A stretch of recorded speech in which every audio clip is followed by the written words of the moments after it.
Good evening. Welcome back to episode 2 of Savannah by Night. I'm glad any of you have decided to rejoin us and keep track of the visceral shenanigans that we're going to be getting into week after week. But before we get into that, I think it'd be a good time to reintroduce you to our players. If they would like to introduce themselves and their character and their pronouns for either, and their clan if they would feel so inclined. I am Dreamy, but I play Kate. We are both she, her, and Kate is Ventru.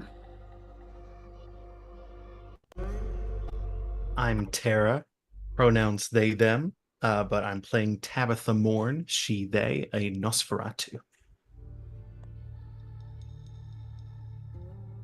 I'm Martel, he, him. I play Artem, also he, him. What's your clan, bro? I don't remember, man. Gangrel. And I'm Iskra. I play Cora Violante. She's a Malkavian. I'm similar. Pronouns are she, her. Let's do this.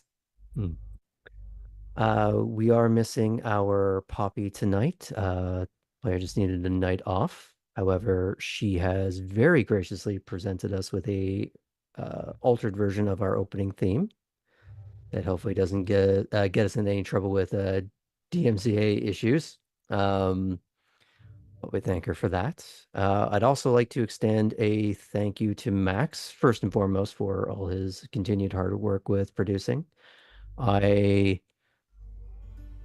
don't know how to express how much I enjoy that I have my own Roz Doyle. And you can't see his face. I don't think he's showing himself right now, but that's phenomenal.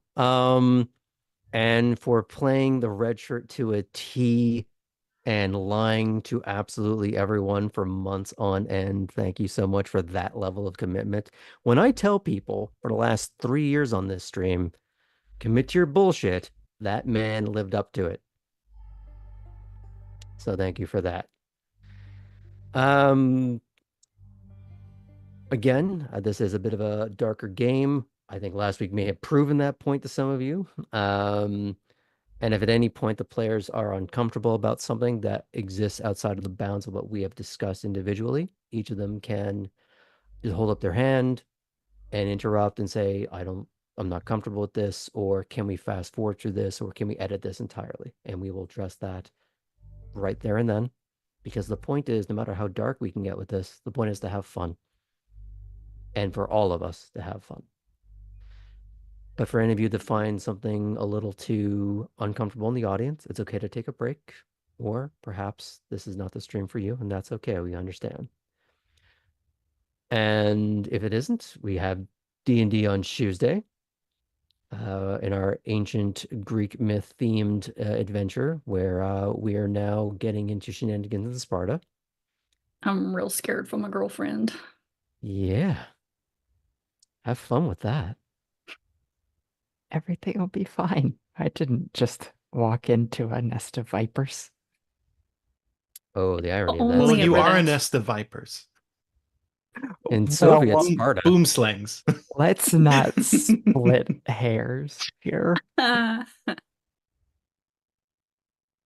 admire your aspirations. Now, Ooh. careful. It's going to get That's worse, toxic. folks. Excuse me, venomous. But unless there's anything else to add, any other announcements that I may be forgetting, does anybody else have anything? Any other shows that they're going to be on in different streams? Nope. Okay, then. So by the power vested in Sam, let's tell a friggin' vampire story, shall we?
Last time on Savannah by Night, our young kindred filtered into the historic seaport town, some by extravagant modes of transport, others by more humble, desperate means. One by one, they trickled into Elysium, the safe haven of their kind, at Wormslow Estate on the Isle of Hope. There, they were given the rules and expectations on how to conduct themselves, specifically, that no violence is to be done. Led to a lounge with a view, those that were hungry were fed. They were required to make formal introductions of themselves to the prince and seneschal, the two paramount authority figures within the county. Each one managed to find some manner of acceptance, some more conditional than others. However, one of the new arrivals, a Brujah named Max, decided he would throw down the gauntlet and attack the prince with nothing more than hope and grit.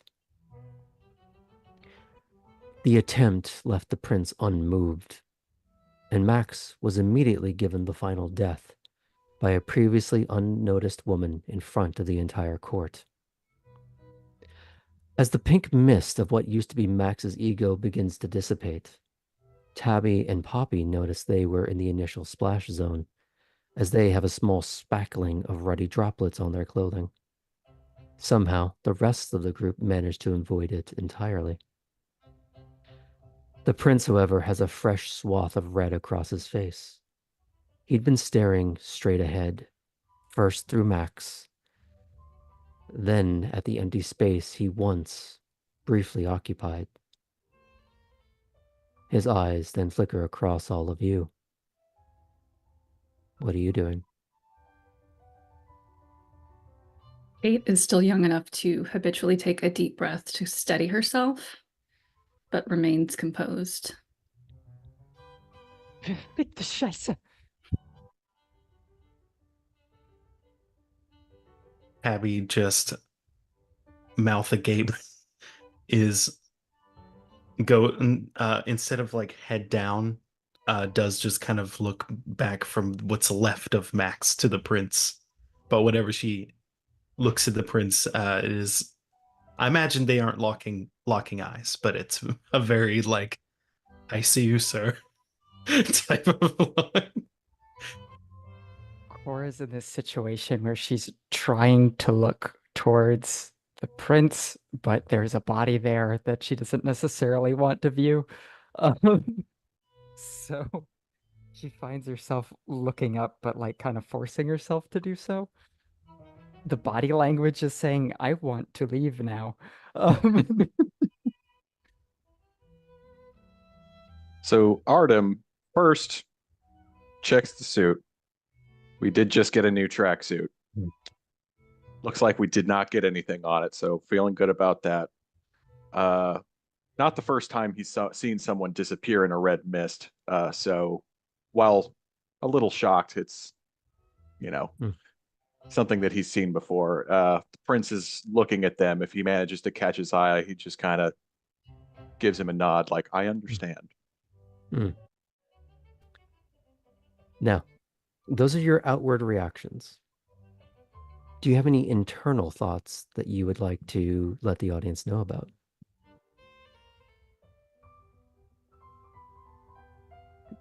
Go ahead, Ted. Abby recalls how she has been to 2 different courts, and the first day at each one has included a brutal execution. And while this doesn't inherently mean anything, she's beginning to wonder if that is a new aspect of court that she simply was not aware of before. Where if it's your first day, someone's got to die. Cora can't help but picture a very particular bloody sword.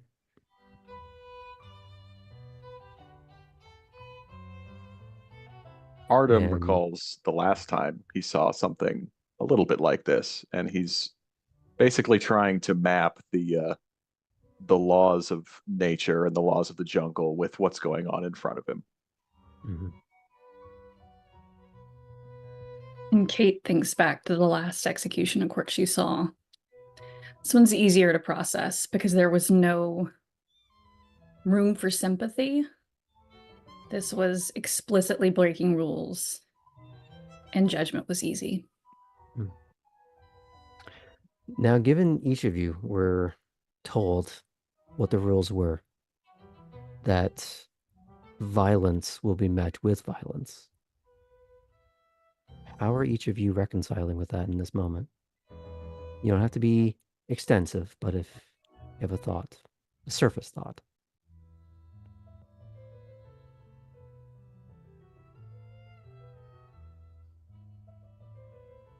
Cora thinks of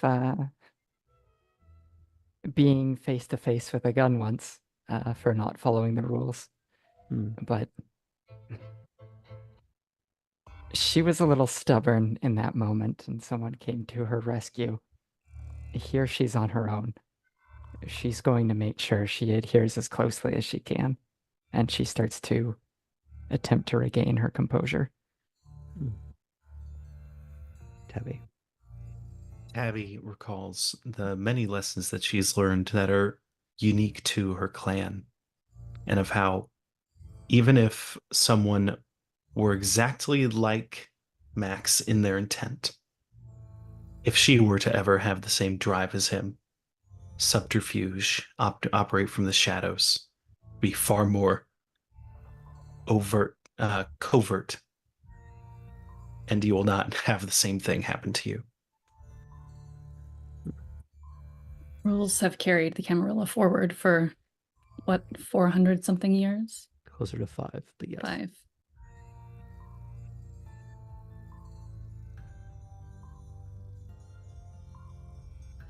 Sorry, I Artem. interrupted a thought. You Oh. Okay. You're still going, Kate? I'm sorry. No, didn't that know was if just I her was- surface okay. level. No. Okay.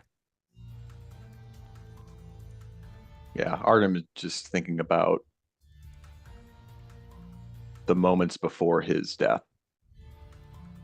What led to that? Now, when you say his death, you're talking about Artem's. Max's? Artem's. Good.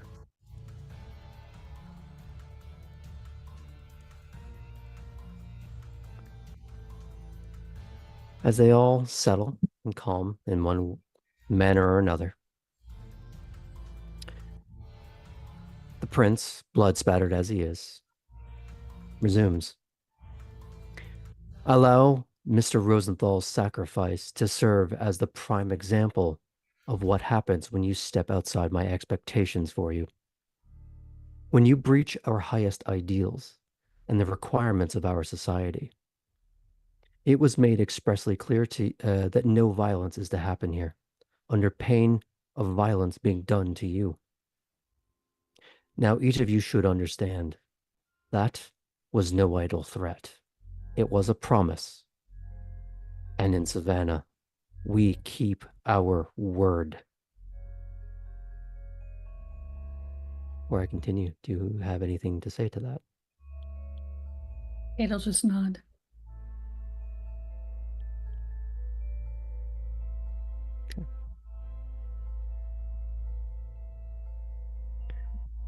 But this segues to 2 important introductions. This is Valeria Vega, Sheriff of Savannah. When you step out of line, or a situation needs to be dealt with or investigated, she is the one that will be running it down, running you down. Do not give her reason to, and do not waste her time. It will not end well for you. As he trails off, you see him briefly glance down at the ruinous heap of man on the floor. Vega gives a puckered lip smack to the group, but the mirth of the expression does not show in her eyes. Hola.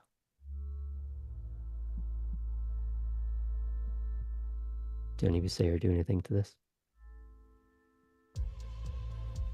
Light nod if eyes meet. I just look her way. I don't say anything. Mhm. I'll smile and nod give a either. polite nod. She's scanning each of you, but in a way that is analytical and predatory. I don't know if you ever heard of the way that the Apache attack helicopter was once described of a vessel that could be cresting over a mountain ridge and instantly identify and catalog and prioritize hundreds of targets. She's doing the same thing when scanning each and every one of you. How and where and what she would need to do to render each of you silent if she absolutely had to, or if the mood simply struck.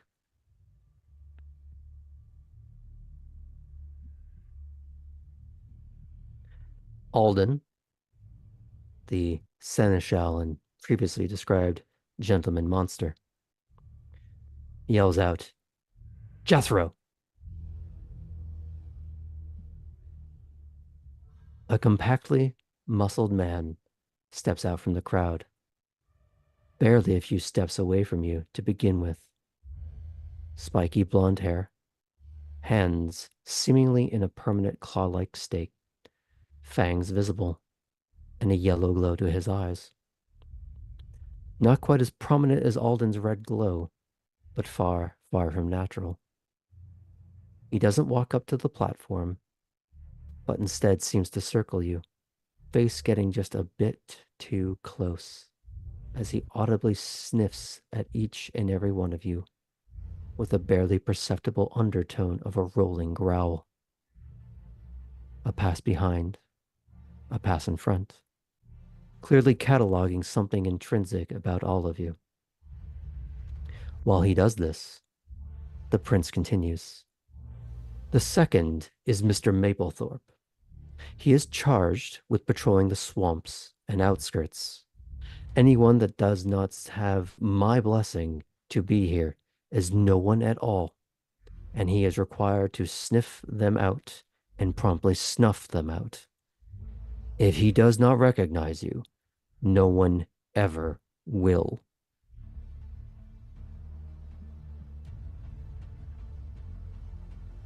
Do any of you react? Cora is tensed up a bit, I'd imagine. Those who are inspecting her would notice that tightness in her shoulders, probably. Is her posture somehow straighter than it was before? Yeah, it is. And she already tends to hold herself a bit straight. So, What about the rest of you? Standing still because I have a pretty good idea of what his role is officially at court.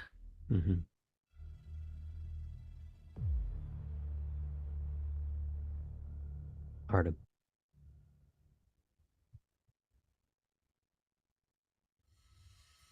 Artem doesn't like this one.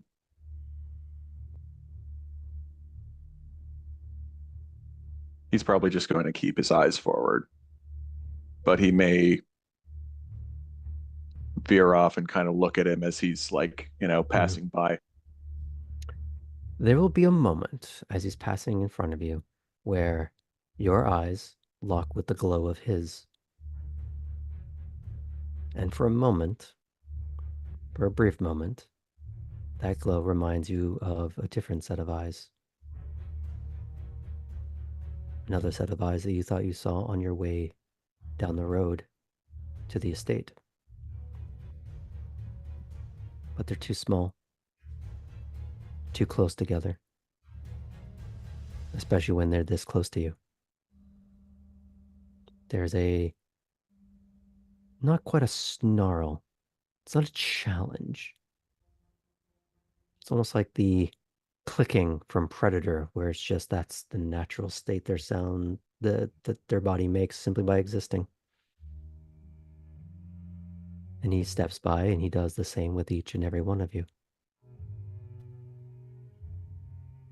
Mapping your faces, your features, your quirks, the scent both the ones that you adorn yourselves with and the natural undertones that is you. When he finishes, he doesn't step back into the crowd. He stands off to the side from the platform,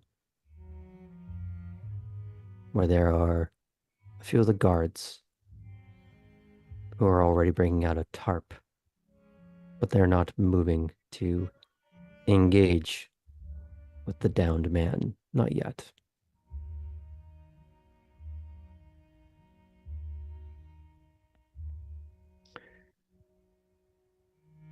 The prince looks to the keeper. There's a nod. I have taken the liberty of explaining to each of your would-be Primogen who you are, that they would be expecting potentially a number to join them. I believe at this juncture that it would be proper for each of you to be shuttled off to your individual silos, unless you had any other questions or concerns that you would like to raise in this moment.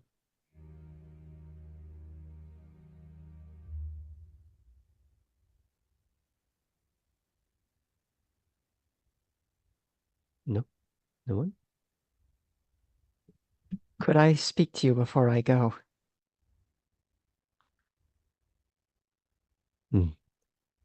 I would be happy to make the time, Miss Violante. Thank you. Now, there'll be nothing else. Please, if the agreed upon representatives from each clan would come to collect your new bloods, we can resume our normal, scheduled interaction.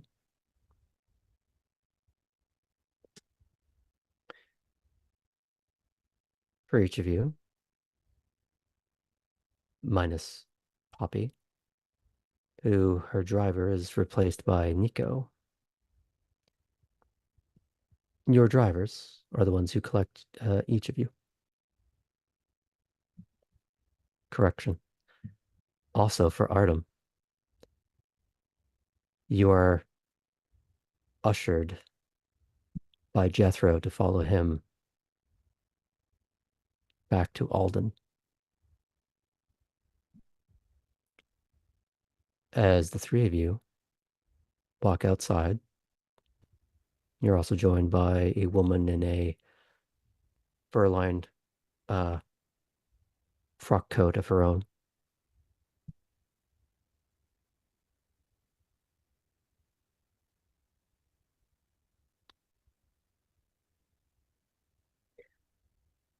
The scourge that is Jethro and the woman linger off to the side, giving you a bit of space. They remain within line of sight, but not oppressively close, as you begin to walk through the grounds of Elysium. Now, you may not have the full scope and understanding of this Georgia. Given the state and age of the trees, the state of the house, the grounds, the size of it, you know that this is at least a century or two old, that it has stood for a great long while and has been very, very well maintained. Before we get to that, do you have a... That's a clarification question. Yes. Is this all of us walking the grounds or No. Artem? Just Artem. Okay, that's what I want a clarification on. You guys all stay inside. These will all be happening simultaneously.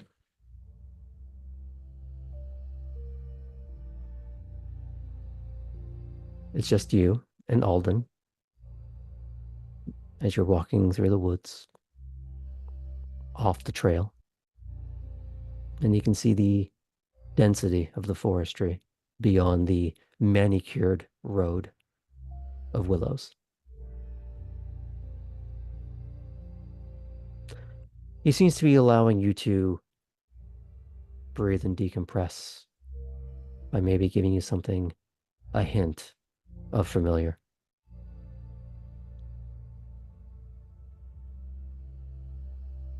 Artem definitely appreciates that. What is the eyes situation now looking around? You don't see anything just this moment.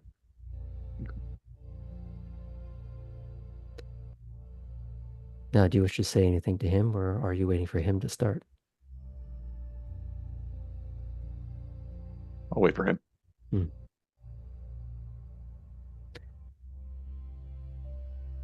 He leads you through, but after a while, he sort of seems to let you find your own footholds to begin to explore your new space.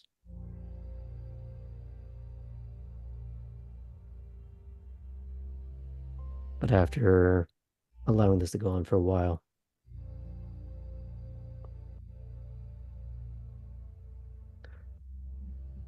so you met the lupine.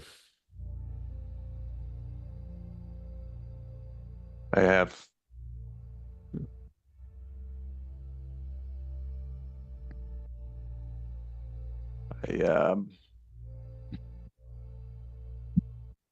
Not many of them. As I said, I don't know if there was just an understanding between her and, or between them and Zoya, but, or perhaps they were really afraid of her. But I only saw them maybe 3 times. The last time was obviously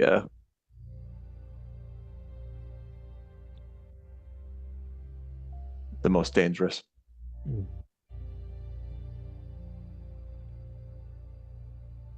It's funny the way that you can negotiate a deal when all other sides are terrified of you.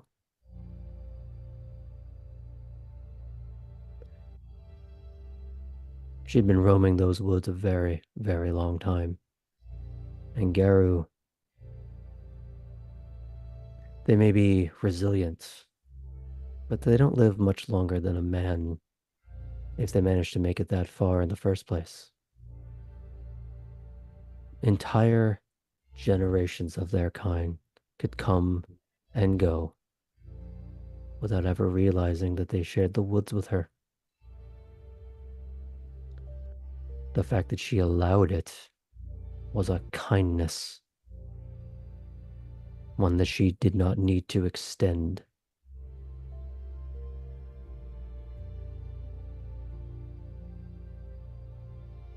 They are learning that now, I think.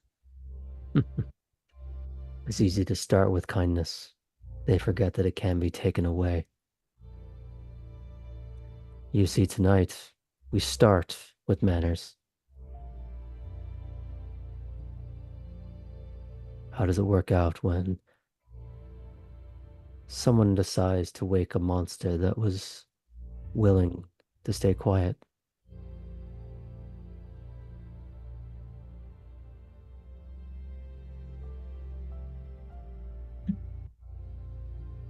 Not well, clearly. I hope you keep that lesson to you.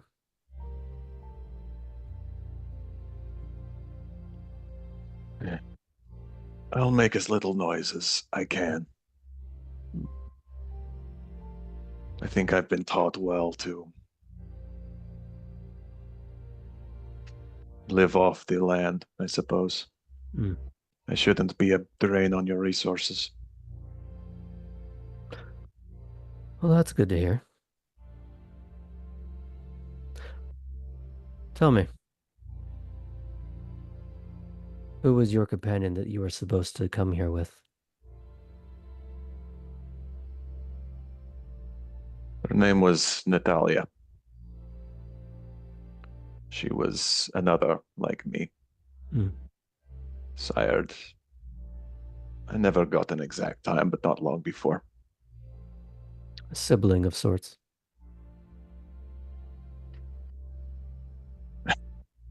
I think, you know, when you get a new dog and it's got a lot more energy than you thought. And you get another one so that it has someone to play with. I think it was a similar situation. You see a long, long pause on his features before he just uh, adorable. A shame that the pair was split up then.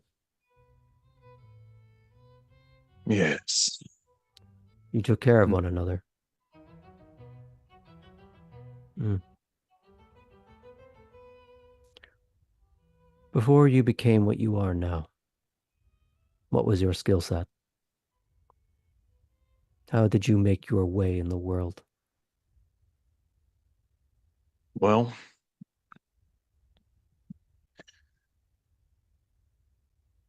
I was a miner, I suppose. Not for very long. I took more lucrative work. I'd rather not continue that path if I had a choice, but Mm. you know, I mean, look at me. Mm. I can be intimidating if I need to. Mm. I can make people understand that they need to do something or be somewhere. I also picked up some other skills. I actually built my own home on Zoya's land. Hmm. As impressive as a physical specimen as you may be,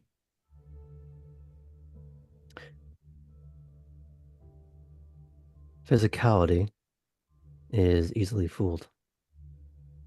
Look at Zoya. Tiny, diminutive. Could destroy a Garu 10 times her size. The flick of her wrist. You're young, fresh.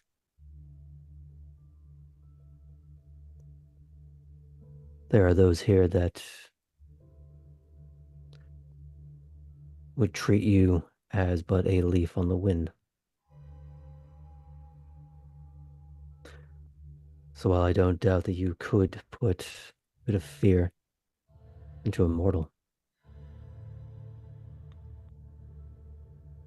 among us, well, you saw what happened to Max.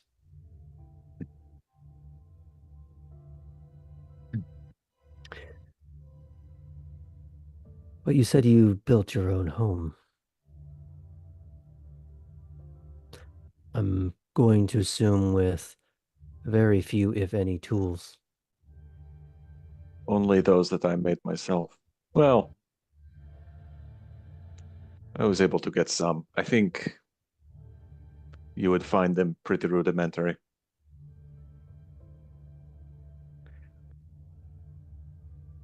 I will make you a deal. When I say a deal, it's part of your condition for being allowed to stay here anyways. I'm being kind.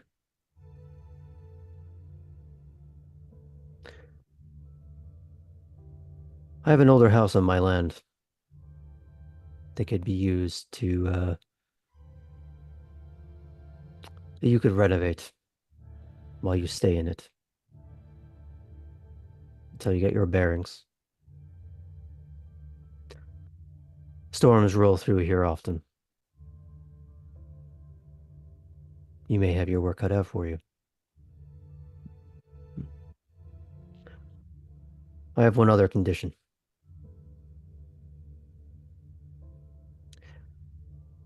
I have a young child of my own.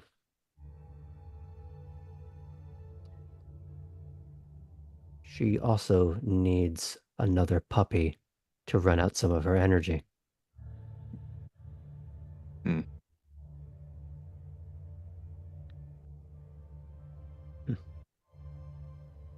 She's young angry. In many ways, she may try to treat you as a scratching post. Consider that the cost of living. Do you accept these terms? I do. Good. Do you have any questions for me?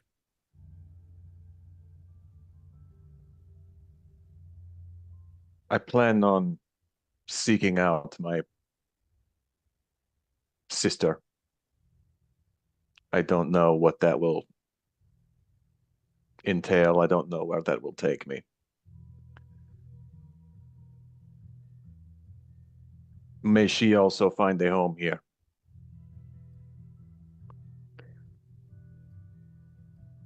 Let us discuss that after you've spent more than a night here. Sure. When I have decided whether or not you are welcome, that you are not a liability. All right.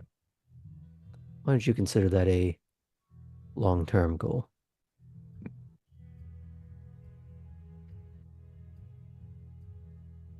It's not about impressing me. It's about not going below neutral.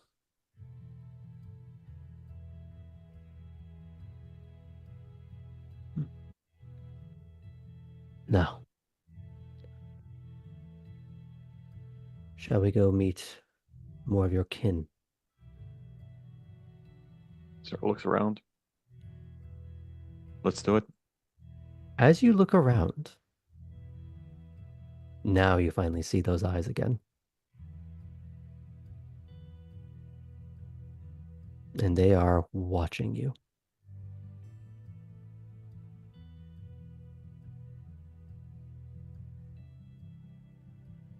There's a lot more people than I'm used to dealing with. People. You know what I mean. I think you don't know what you mean. And he whistles with his fingers, and a far too large black dog runs out from the brush and quickly comes to heel, standing in front of him.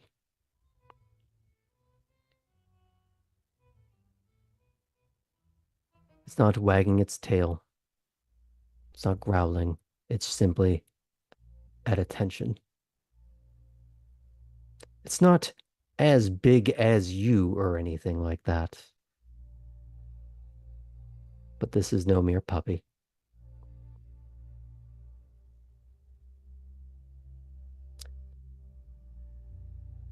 He reaches down and he just scratches behind the ears. This is Orion.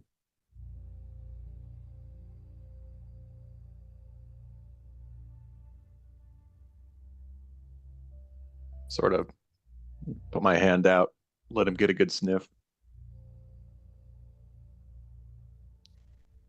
Strangely, unlike Jethro, it's not as vicious sounding as it sniffs and begins to circle around you. It doesn't allow you to touch him, but he doesn't recoil. He sniffs around you, sniffs at your feet, sniffs at the hands.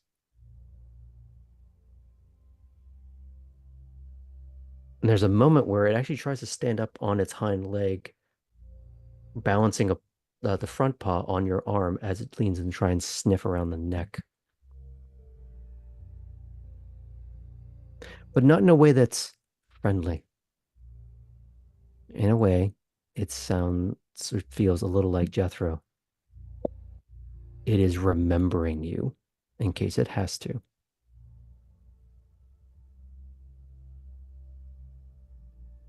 Do I think this is probably his ghoul?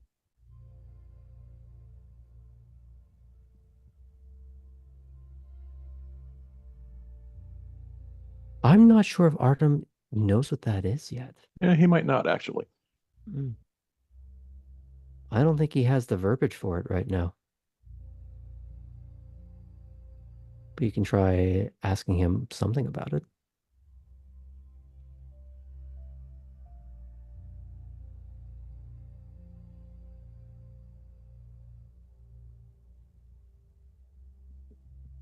Guess he'll looking at the dogs that's checking him out. Back to the Primogen. This your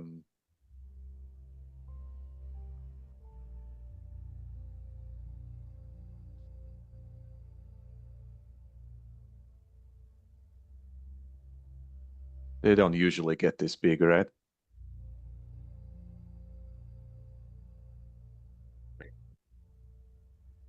Wolves are often larger than people think they are, and sometimes smaller. But when you give them our blood, they can be so much more, especially when you do it for long enough and you tend to them as Zoya would her forest.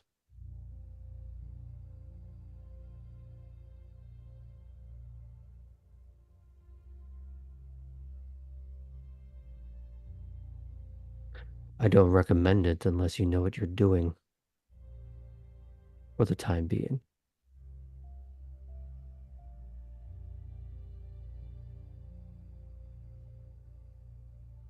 Zoya, from what I remember,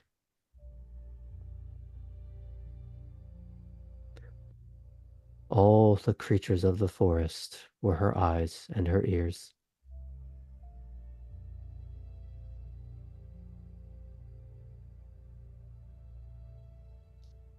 Be patient. Don't fuck up. And maybe you can learn something of that.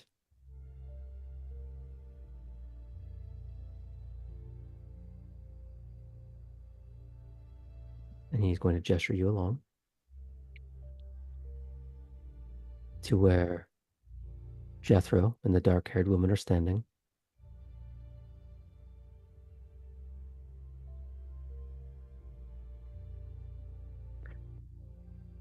Now, unless you have anything to add there, that can be a good fade-off point. That work for you? Yeah.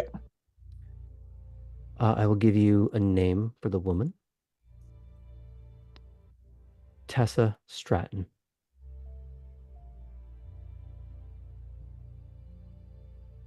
Can you spell that?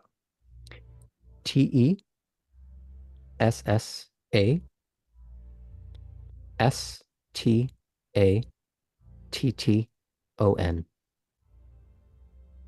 Okay.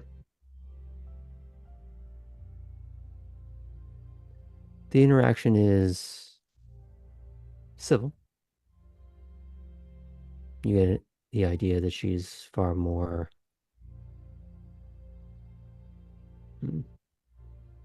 cultured and civilized compared to Jethro, more in line with Alden, the gentleman monster. And as you begin to talk with your clanmates, perhaps the first time from anyone that isn't directly in your bloodline, in the open air, away from perceived dangers, we move on to our next one. Unless you had any other thoughts. Okay.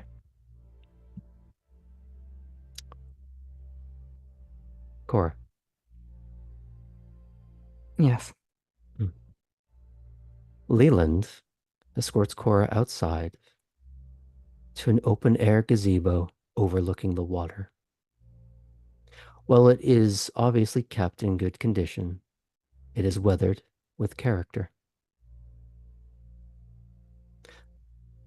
There is a woman standing at the center of it, two others sitting on the bench. She is all sharp angles with cheekbones that could cut, red lips, jet black hair, a white tapered tapered-in suit dress with lapels and silver buttons extends nearly all the way to her ankles, where Cora can see heels that match those same buttons. She delicately holds a silver lace parasol. Um, Primogen Matilda Swafford, I would like to present to you Miss Cora Violante.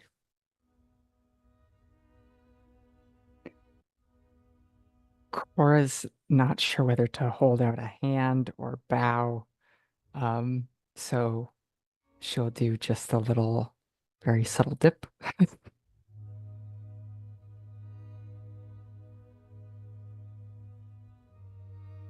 There's a little sound of laughter, but it's not at you.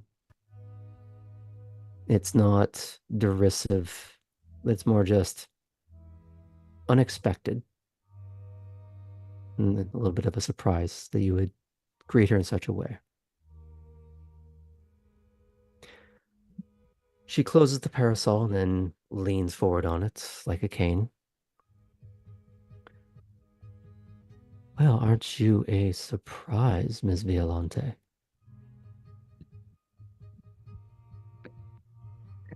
Hopefully a pleasant one. Remains to be seen.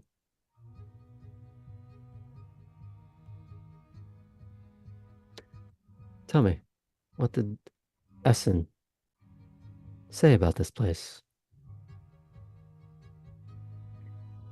Not much, only that he agreed with my choice in the end. Mm. Not that it mattered either way.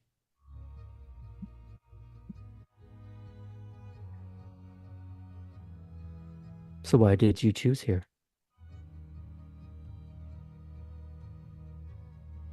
Well, it was different enough from home. And not such a big place, but not too small. A good place to make a start of things. Mm. Was Frankfurt a long time home, or just the latest one?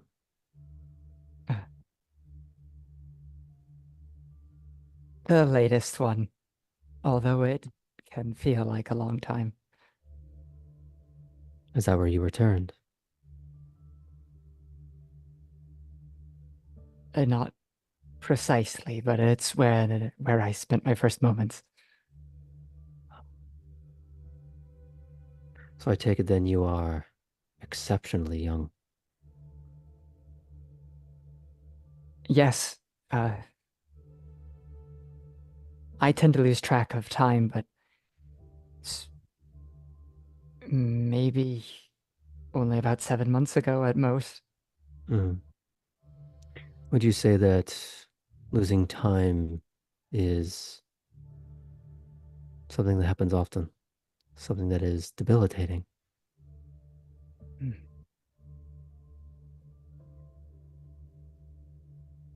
Debilitating, no. When I was home with my sire, uh, our conversations flowed in a way that sometimes they began before they ended, but not in the usual way. I'm not sure exactly how to put it. Mm. It wasn't disconcerting then, though. It felt natural.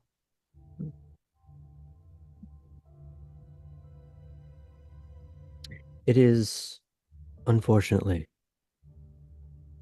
incredibly common for those of our blood.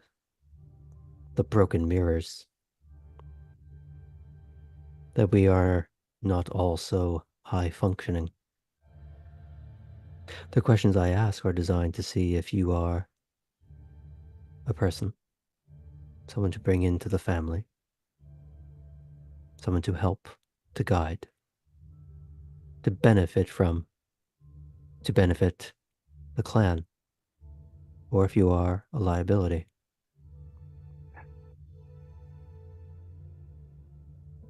I see. Well, what other questions do you have for me then? We will be discussing over time your complication. We all have one. And we will be figuring out how to work with it, or even how to use it. And if you are a liability because of it, we will deal with that too.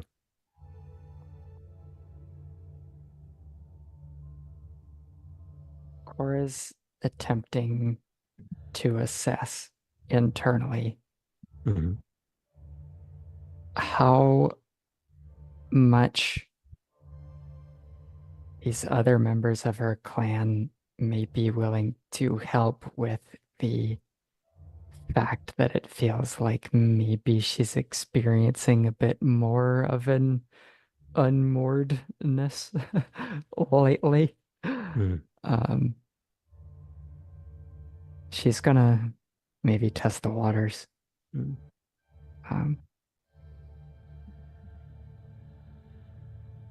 The drive here into Elysium, it was beautiful. The oaks. I saw them how they've been before, I think.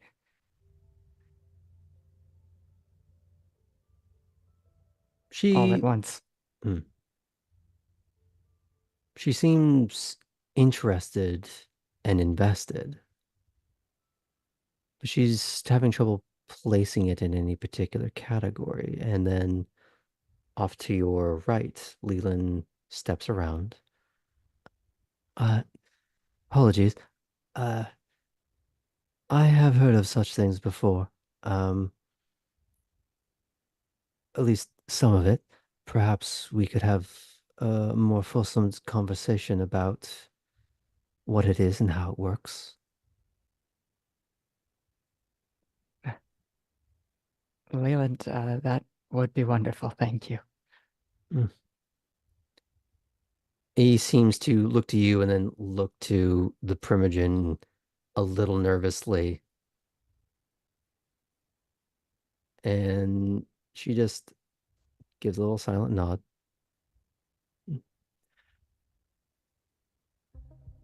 That can happen in due time.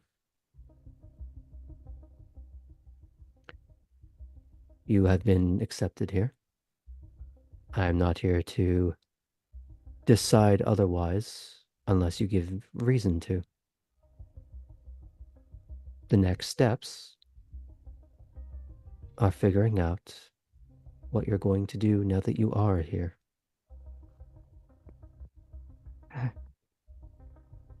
Yes. Is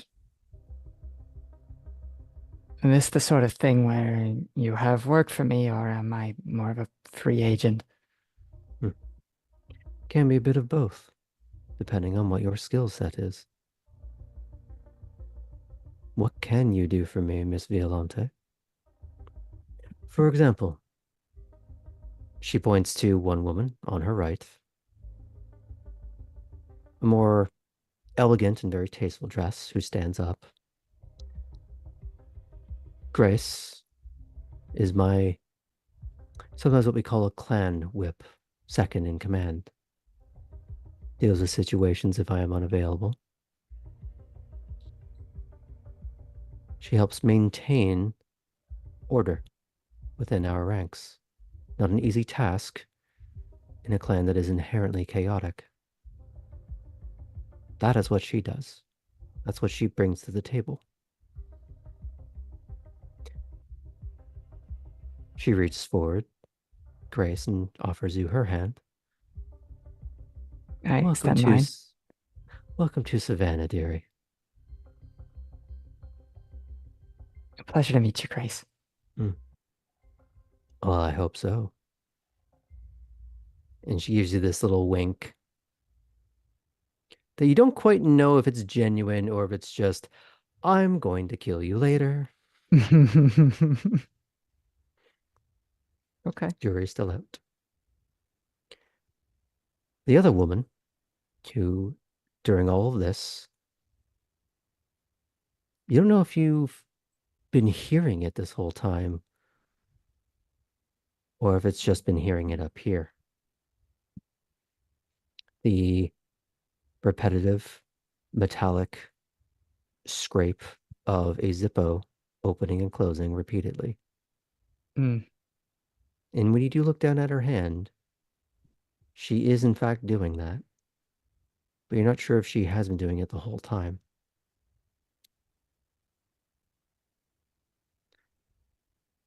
This is Nina. And when she steps forward, the scraping sound stops. Her posture is more akin to yours, ramrod straight. A business-like longer coat. And she reaches for your hand. I shake. I'm what's called a deputy or a hound, if you like. I work for the sheriff. I was close friends with the deputy back home. Oh, now that I would like to hear about and how that worked out. Hmm. We had a bit of an interesting first meeting, but ended up becoming a nice relationship.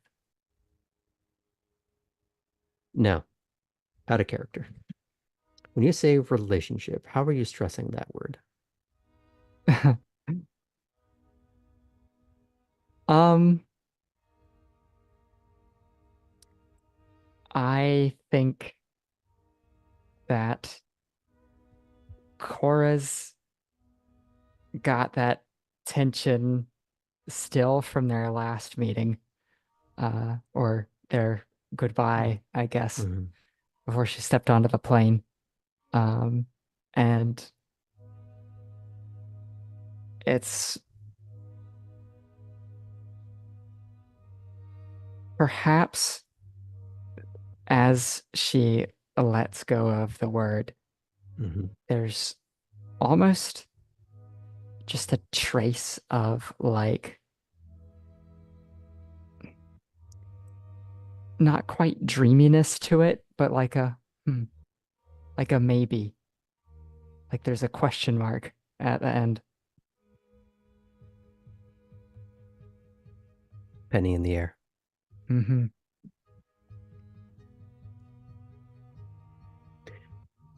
If anyone senses anything about it, which would be a long con if they could, they're not saying or showing it.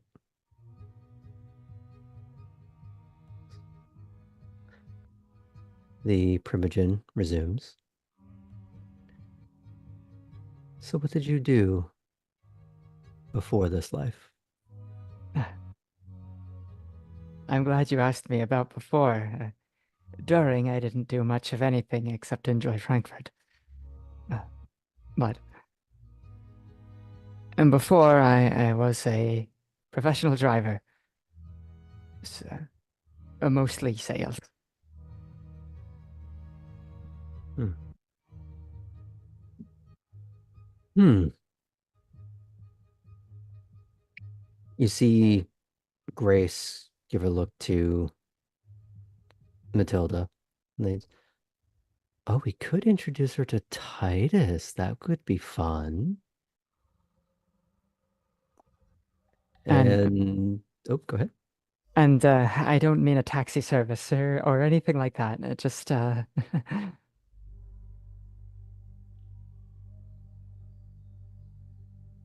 finer vehicles. Oh, then we definitely need to introduce her to Titus. Hmm. She actually does lift a hand from the cane-like treatment of the parasol and just, oh, I think we could arrange that. Could you run ahead and see if he's even here tonight? Of course. And Grace trundles off, click-clacking along the wooden boards that make up the path to the gazebo. Titus, is he a driver as well? He used to be, but now he focuses on creating the things that people drive.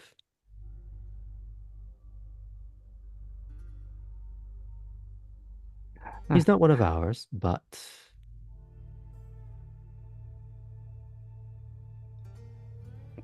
Designers can be interesting people to work with. Sometimes they're the best, sometimes they are the absolute worst. oh, well, then I won't spoil it for you either way.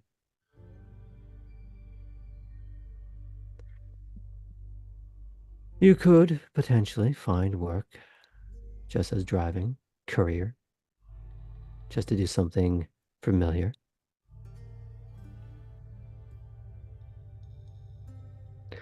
But you have some time to get your bearings before there are heavier expectations put on you.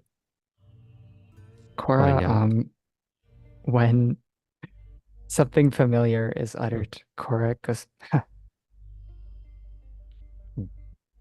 Do you actually make that sound like mid-sentence to her? Cora can't help herself. Of course she does. She stops and just, did I amuse you, neonate? Apologies, it was the choice of words. Well, then help me understand.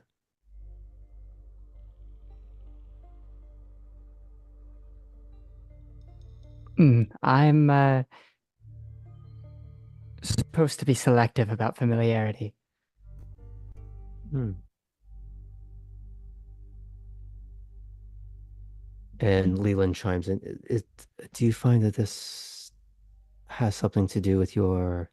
He looks to the Primogen to use her word, complication. Yes. Hmm.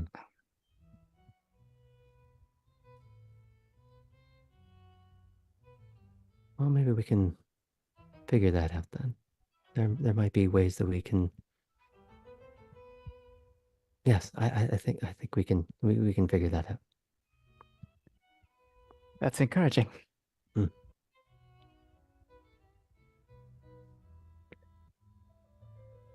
Nina kind of just feeling a little useless here. She's met you. She's not contributing anything. You just hear the scrape flick of the Zippo off and on as she walks away, and you can hear that subtle hiss of a cigarette being lit up as Hmm. she walks away without saying anything at all.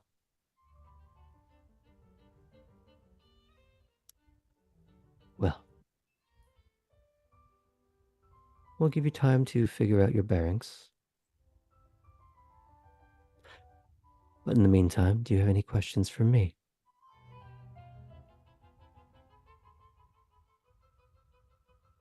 Are there any house rules that I should be aware of, in particular to us?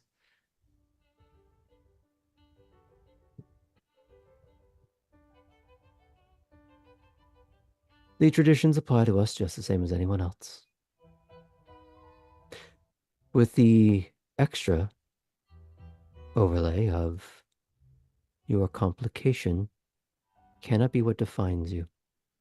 If you find a way to work with it, to make it work for you, excellent. But if it becomes the problem, we will start having very different conversations.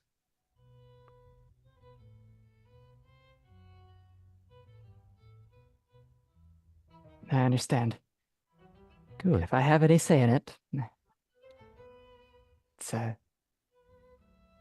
something that I'll integrate into what it means to be me. Good to hear. Now, unless there's anything else. Leland, please show our new friend here back into the house. I wish to enjoy the night air by myself for a bit. Of course, Primogen. And he starts to just sort of gesture you along. I'll follow his lead. As we're leaving, do you think I said too much? No. Yeah. She just tends to take us very seriously. He leans in a little bit more conspiratorially. Just before her, there was no Malkavian Primogen. Is that so? Takes a lot to bring order to that much chaos. No one was up to the task until her.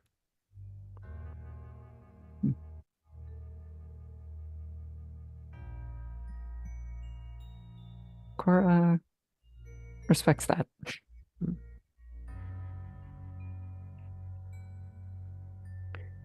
As you start to walk back into the main house, do you have any other thoughts or questions or comments or internal monologue? Cora is thinking a bit about how that went.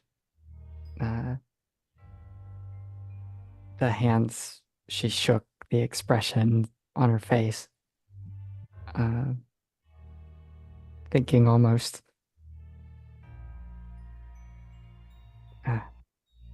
am I rusty? Was so long of a break the wrong thing? But no, surely not.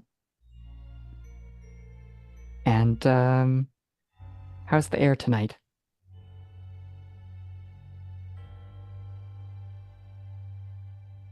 Perhaps because it's out at Wormslow rather than in the city proper. Mm-hmm. You're getting a little bit of that salt marsh smell, but a rolling tone to it as the air from the ocean continuously rolls over land. She thinks about that. That's nice. That's new.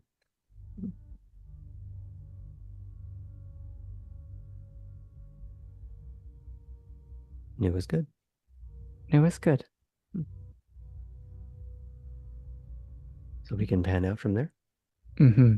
Okay.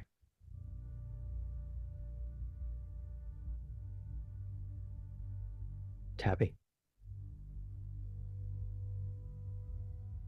Your driver, Baxter, brings you upstairs to the observational railing that circles the entire main hall where the vast majority of kindred had been present. Against one of the walls is a man propped against it, arms crossed, imposing and overlarge. His skin is a deeply pale, mottled wax. But he's not the one that speaks to you. You see a man in a rough, low-collar, dark leather jacket, like a suede that's long lost its luster. He appears bald, with elongated ears, skin that looks like a cross between dirty, unprimed drywall and the dusty, cracked countenance of a dried-up lake bed. The semblance of a beard trying to poke through from it all. Intelligence beams from the eyes. They turn to Tabby. The lake bed softly smiles. Hello, Tabitha. Thank you for joining me. Hello. Thank you for having me. You see him leaning forward, sort of perched on the railing, looking down at the rest of the party. You're just listening to the murmurs and walla of the crowd below, indistinct chatter. You occasionally see one of his ears flicker, like it's picking up on something. Or maybe not. Maybe it's just a twitch. Please, come over here. She does so. Now, we all heard the story that you told the prince. One of the parts that you are not sharing.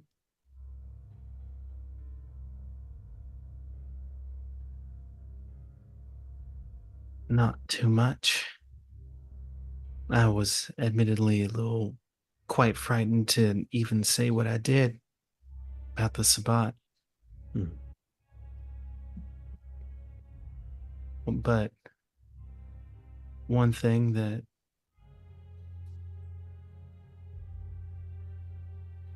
the real reason I'm here, I don't quite know.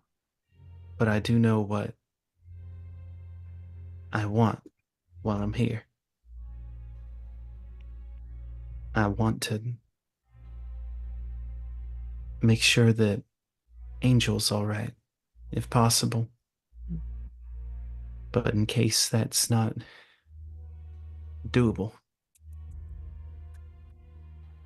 The first part was, for certain, a bit dramatic and not quite accurate, but it was truthful. I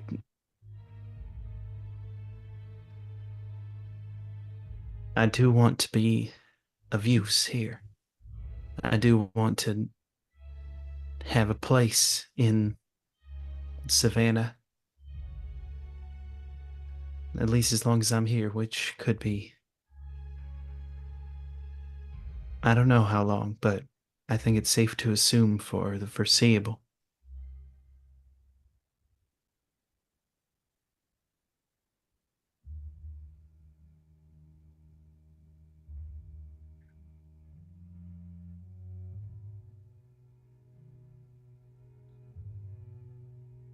Why were you sent here, of all places? There are cities that are just as easy to reach by rail, by car, by plane. Simply walking over a mountain and you could be somewhere new. Why here? Abby's eyes, like, she kind of comes back out of a revelry and turns to the drywall individual. That's No, right. the drywall individual is the one speaking to you right now. No, right. But she'd kind of been looking down where he was looking. Fair enough.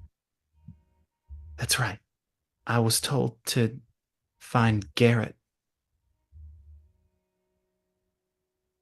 You see the two Nosferatu share a bit of a look as your Primogen places his hands on the rail and stands up more straight. Ah. Speaking of Sabbat, Garrick was killed by them some time ago. He was the sheriff before Vega.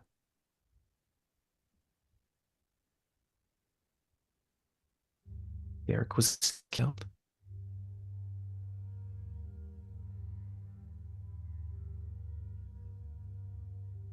Well, I don't know what to do about that.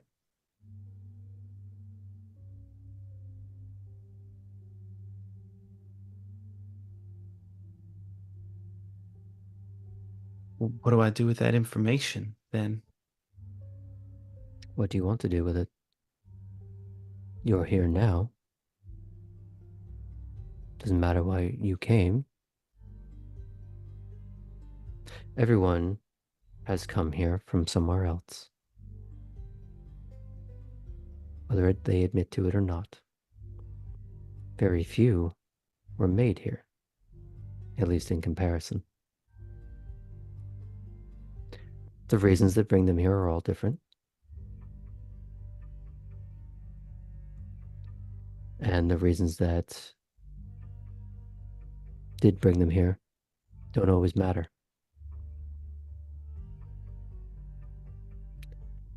You get to choose what you do now.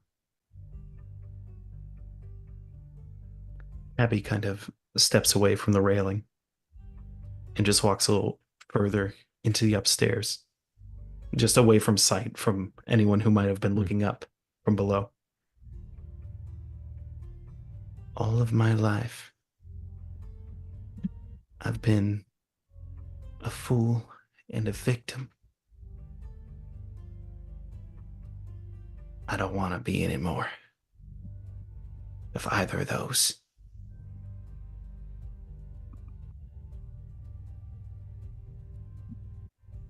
And I want to do what will help me be stronger and be smarter. Max, for example, looking back down to where the body probably has now been cleaned up from. The stain is still there on the platform, but the man is not. There's still the scattered shells of expended rounds. I didn't know him,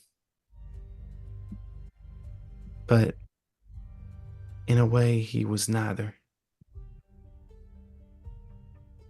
I don't need to be strong enough to do what he attempted. But it must be more than that. I at least was smart enough to not try what he did. But I can improve that too. It would be hard to do worse. Pretty hard.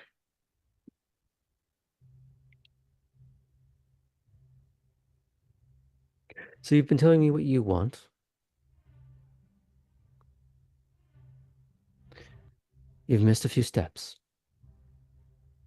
Of course. We trade in information.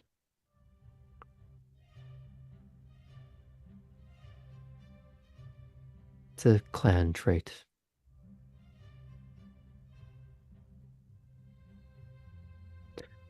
I didn't even give you my name. And I've learned so much about you already.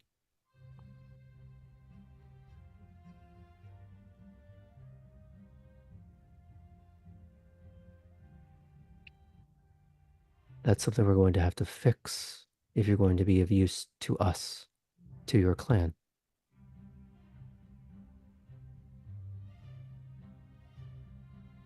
I will pretend, for now, that this oversight is due to the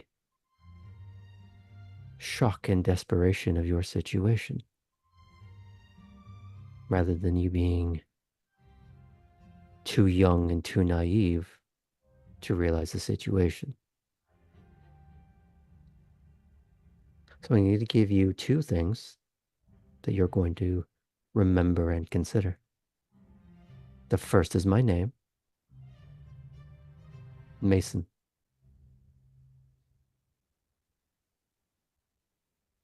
Pleased to Second, meet you, sir. pleasure.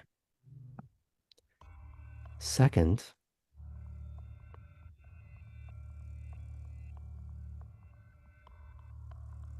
why should we add another mouth to feed?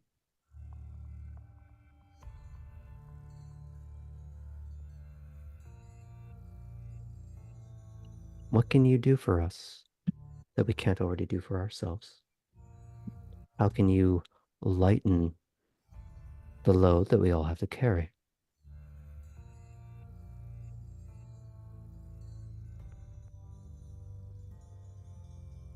A tentative smile kind of creeps over the corner of one side of her mouth.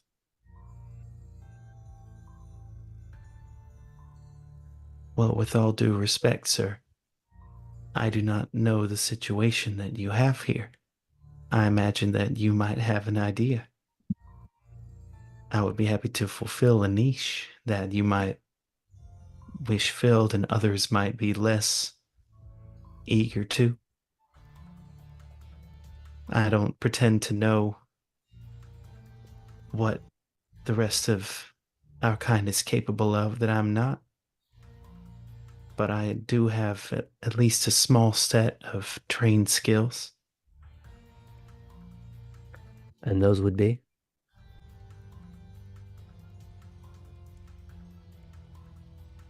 While, of course, I do not have any space where it would be within my right to feed, I'm quite capable of feeding myself.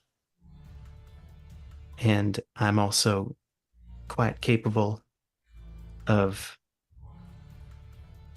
getting into places where one shouldn't be.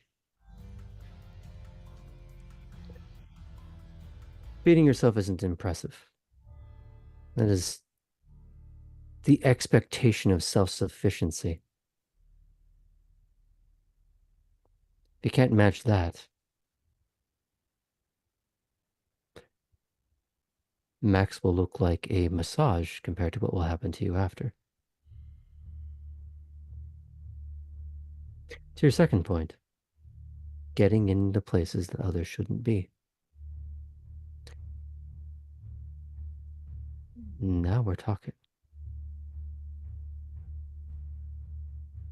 Of course, all sorts of people make those boasts.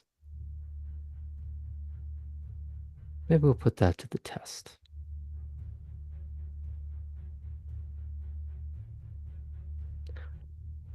What else you got?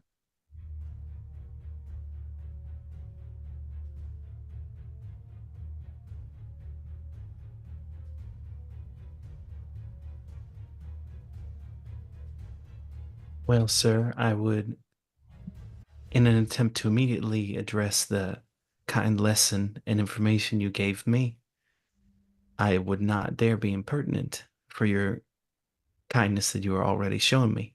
But I wonder if this is in itself a test. And I would ask for more knowledge about me. Might I make a request? You can try. I would like a place to stay.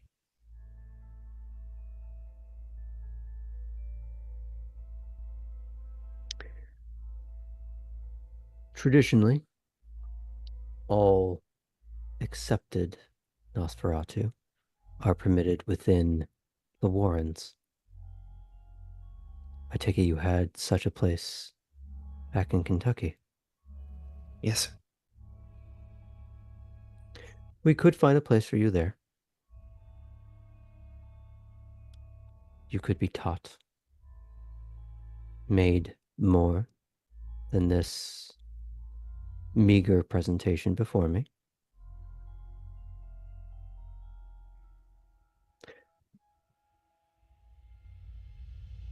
But you need to impress quickly.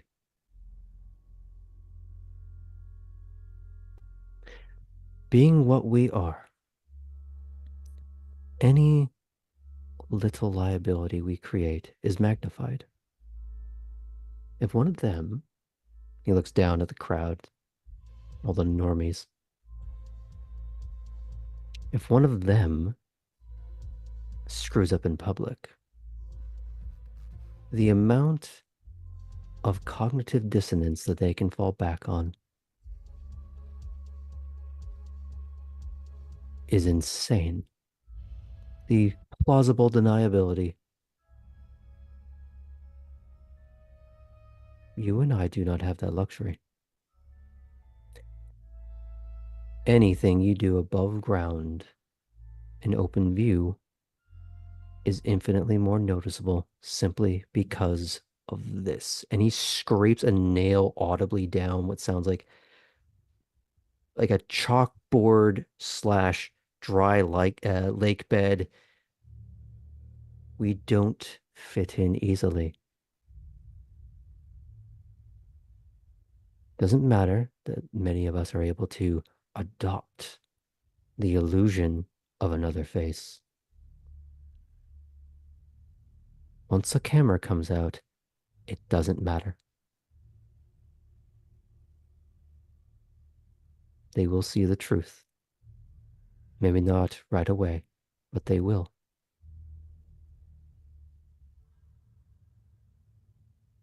Do you understand? Yes, sir.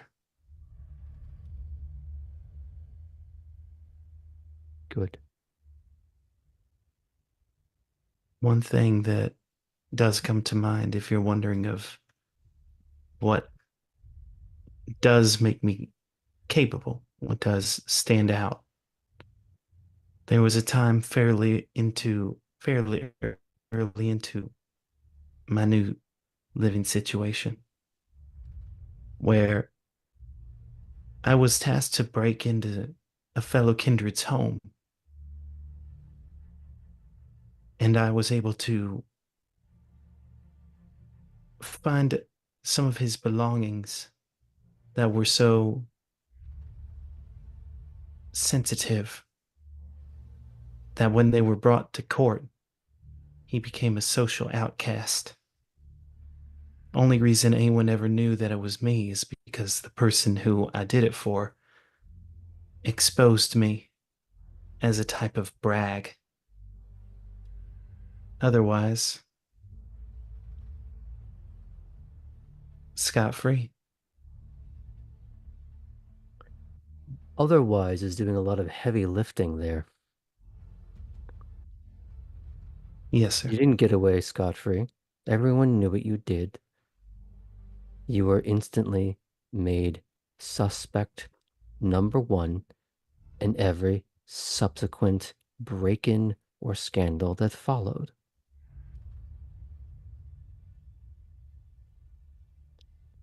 You also failed a critical test. Vet who you're working for. If I could This, go back, I would have silenced her. ah, while I understand the impulse,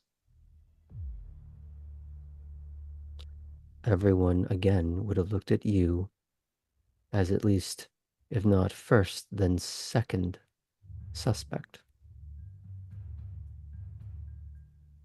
If it wasn't the pariah that they would go after first, you would be too visible. And the damage had already been done.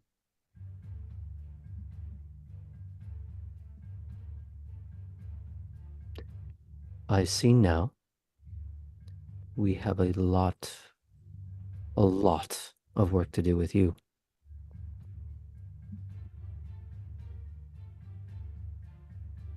You will do no jobs of any kind or any kindred until you tell me about it, so that I can tell you where your mistakes are.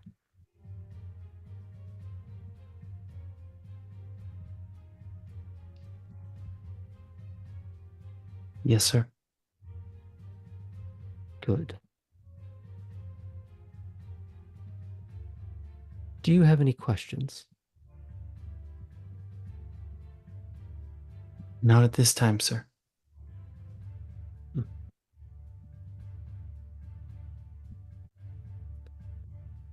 You notice somewhere, if not at the start of the conversation or somewhere within the length and breadth of it, Baxter had long since fucked right off. Maybe from the first syllable, you don't know, but he just Homer Simpsoned out into the bushes, wanting nothing to do with whatever this was or wasn't. He got you to where you needed to be, and as far as he was concerned, he's done.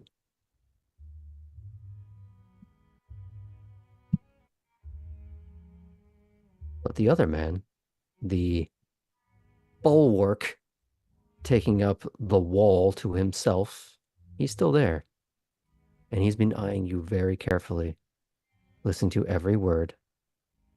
He's never snorted, never gave any derision, but he just watched you.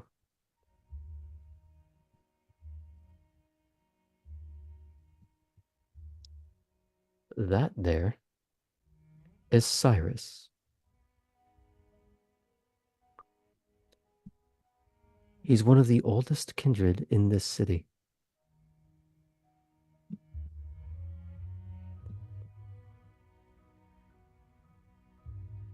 Someone doesn't live that long suffering fools.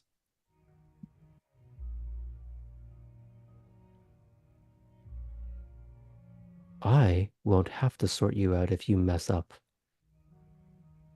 If he catches you, that'll be the end of it.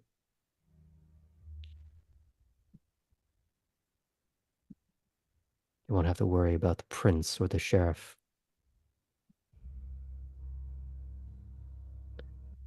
We clean up our own house.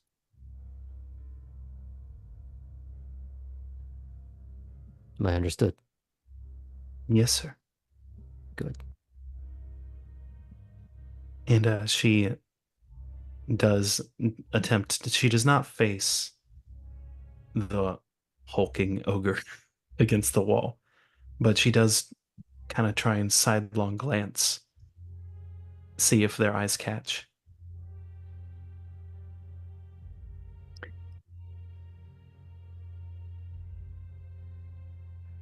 In a way that you probably wish you hadn't. The whole body does not budge. In a way, it's like a statue, a stone gargoyle affixed to the wall. And it's like that sensation of a mannequin when they look at you no matter where you are. As you move, the head doesn't move, the eyelids don't shift in any way. There's no flick of the head. Just the eyes go from straight to that unnerving roll in your direction, fixed on you, and then back to static.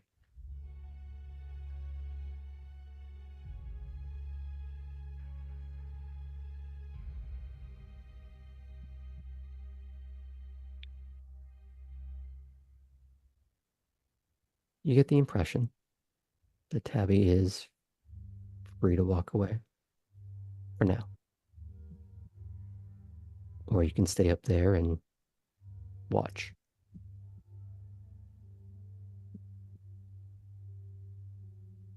Abby does not leave the space, Mm-hmm. but she does kind of walk over to another part of the railing and just start eyeing the crowd, seeing if she can see any of her fellow new members to court that haven't left yet, starting to remember faces. And above the table, thoughts that Tabby has going through her head. She has one head. the Nosferatu curse ain't that bad. I'll show you the clan book later. But one thing that she is thinking about is that Mr. Mason might be teaching her more than he thinks he is. And that one thought that she has in her head is that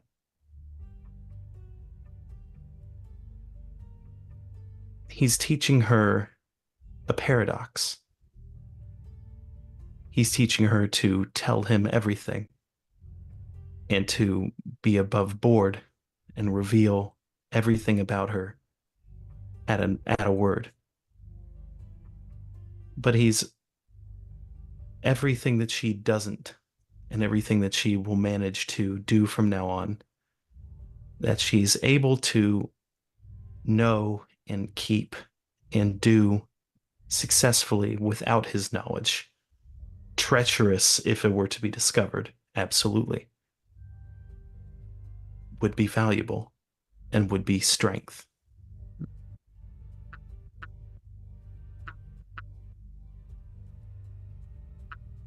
And she just continues to look out over the crowd.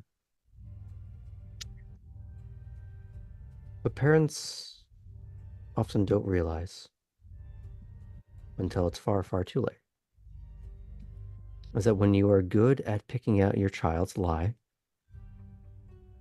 and you hold it against them,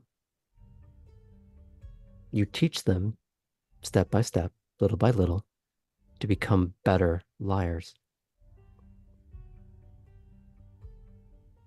It could be that he's ignorant to that fact, but I would invite you to consider no one becomes Primogen without knowing the game.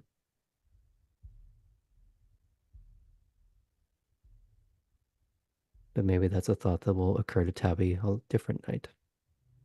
Oh, she'll tell him everything. Okay. We'll see how it works out. Fading out from that. Last but not luxuriously last or least, long day. All right. Skipping through Toreador, whom we will assume that Nico had ushered her off screen, and we'll pick up that little scene next week.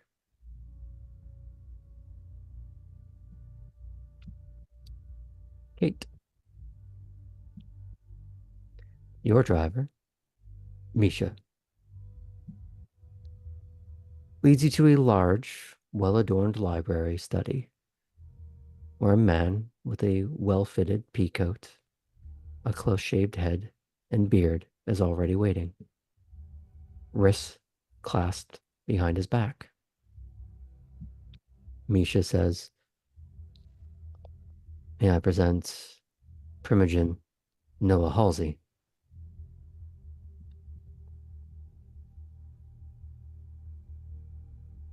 Primogen. Kate Fulton.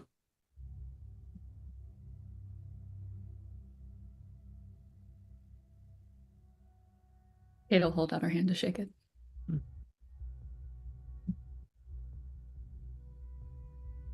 He reaches out, and it's a very curt but professional handshake, the kind that you would expect among your own kind.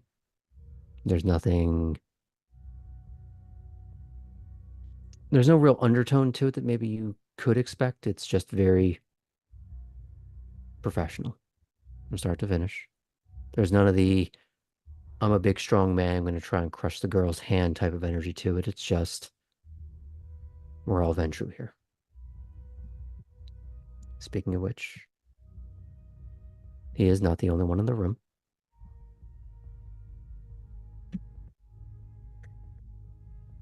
And he will introduce them in due time.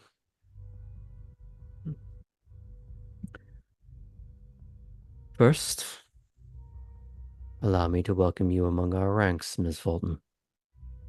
Thank you, Mr. Halsey. Now, while I have gotten some word from your sire, time for him to speak for you is over. You must speak for yourself. Impress me yourself. Why are you here? I'm here to learn, to make a name for myself, for myself.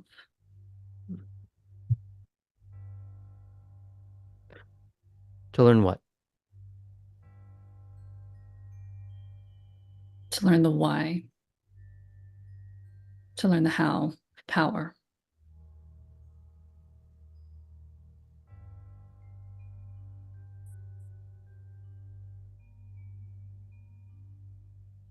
I take it you were left with a question. You will not find the answer to it here, tonight.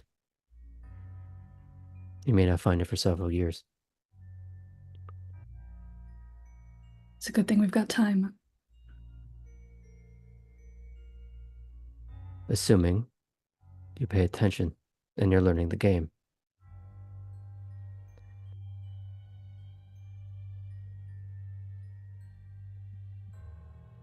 The gentleman tonight thought that he had eternity before him, that he had all the time in the world, until he didn't.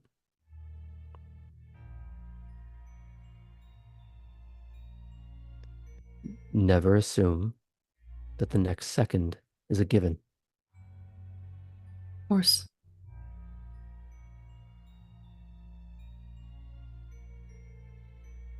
So you're here to learn. Fine. But you're going to have to be of use while you do so. Certainly. How can you be of use to me? Before the change, I worked on the Hill, managed campaigns, helped run staff. After the change, after learning, you could call me a whip for fledglings, a courier. But as you well know, with our clan, most of that time was spent learning and slowly being given more trust.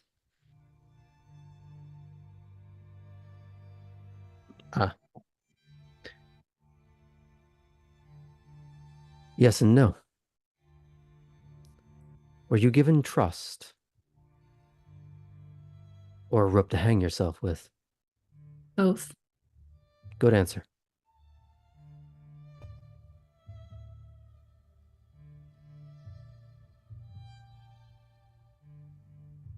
Doing what we do is not about rule. It's not about power. That is a cheap, facile answer. Better left to Toreador. It's about the noble obligation.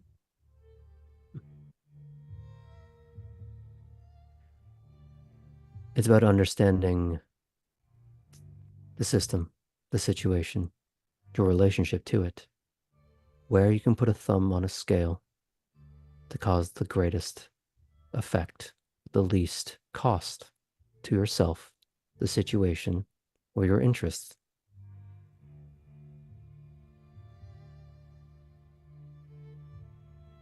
Noble obligation needs to be served, but it cannot be served if you are not observing how the game works and the costs therein.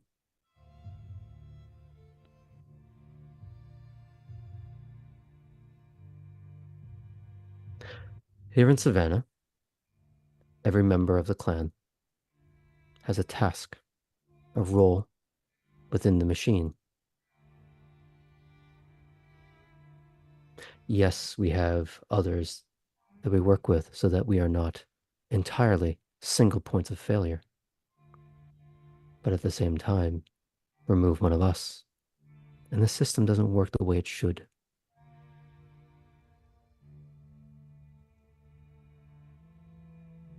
I run security all over this county. Every gallery, every event, the prison, the airport, this very building. I have eyes and ears everywhere.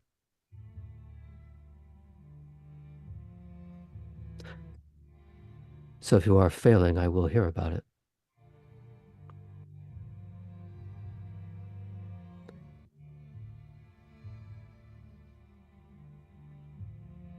That is how I control situations, how I help bring order where there would be madness.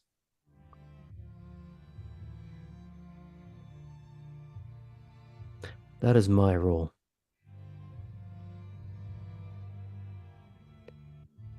But do not mistake me for an armchair general. I once held Vega's job, and I have not dulled with age. The only thing that has dulled are my patience.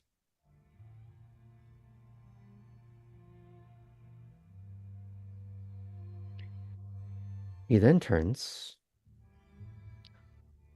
to a gentleman who steps forward. Dark, rich, purple suit. Lexington Rudlow.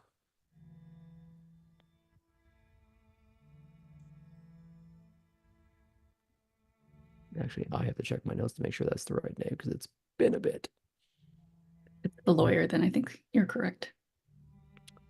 I did not write him down on this. Love that for me.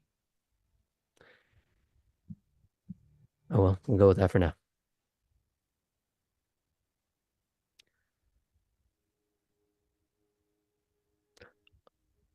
Whereas Primogen Halsey oversees the vast majority of security interests all over the city, I dominate our legal ones.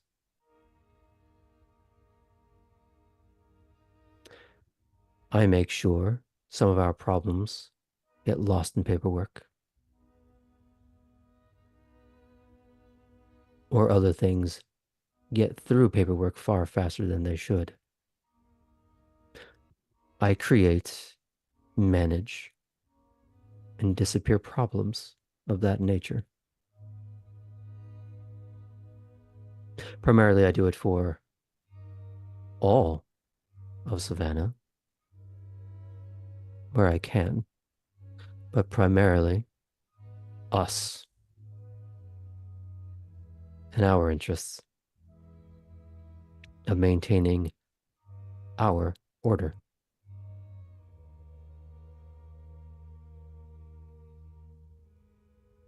And everyone knows it because I want them to.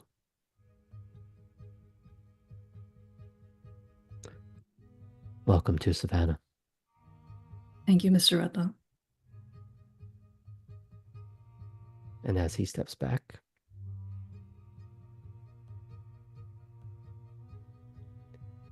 a younger woman steps forward. Light red hair pulled back in a ponytail. Wearing a suit, but with the jacket hanging off the shoulders, with her sleeved arm, her dress shirt arms clad and just sort of crossed. If you've ever seen the Yakuza movies, it's kind of a similar look. She's just pleasure. Jean Corwin. Nice to meet you, Miss Corwin. I oversee many of the prince's direct interests.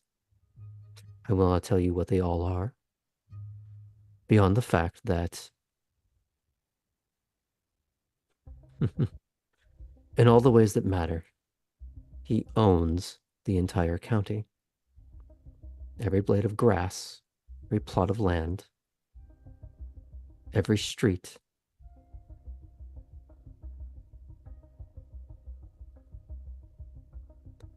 There's a lot of ground to cover, both the financial and legal, and sheer people involved. While I am not the only one that is directly involved in such things, that is my place in the machine.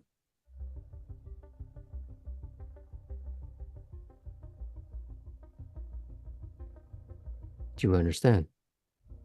Mm-hmm.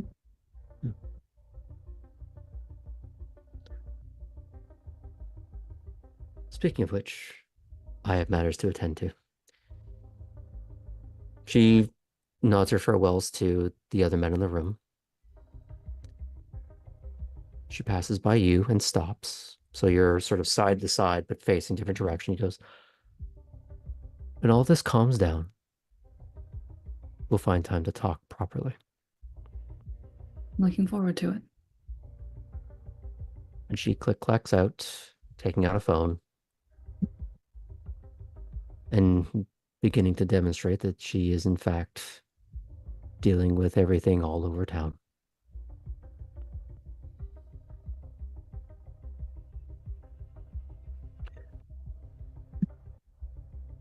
Your Primogen beckons over another.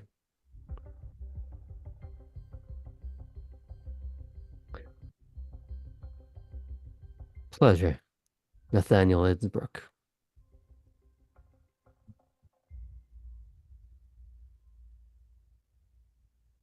Nice to meet you, Mr. Innsbruck. Compared to the others, he looks like if somehow a wolf and a shark was a person wearing a suit. So he would fit in DC. All black suit, black shirt, black tie.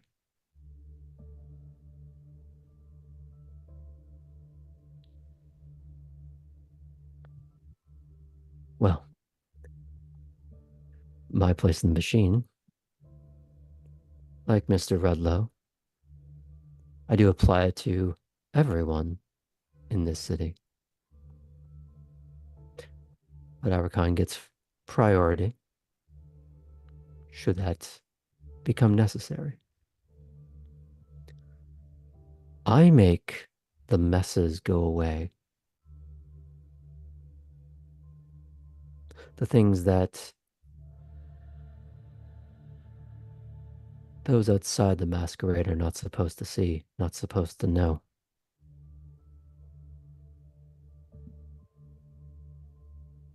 I and the people that work for me expunge such evidence.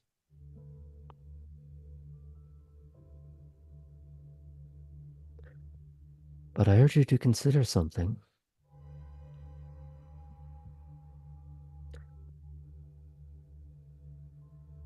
He kind of gives a little conspiratorial smile to those gathered in the room. After a while, I stopped taking money. It's easy to get. The currency of our kind is favor. Or more valuable currency. When used correctly. And saved up for a very rainy day.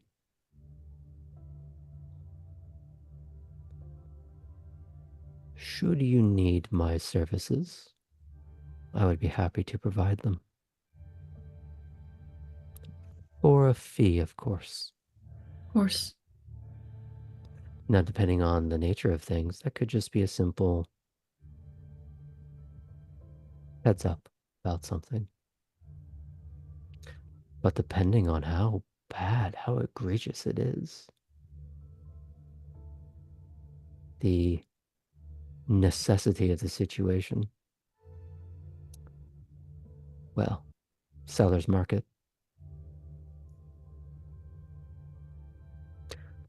You could see how that might make someone unruly, less willing to be a political problem.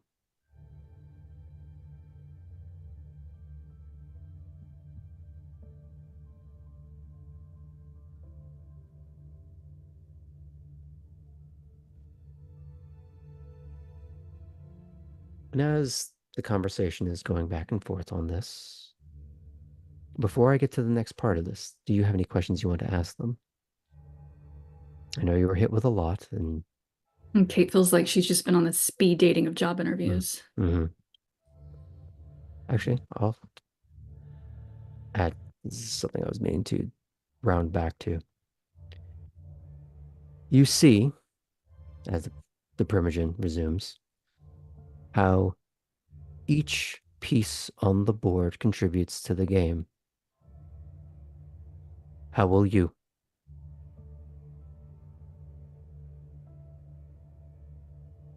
That's Halsey asking.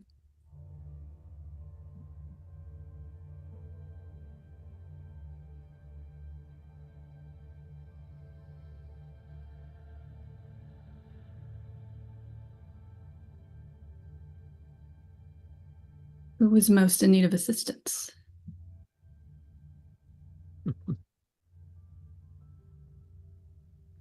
That's one angle.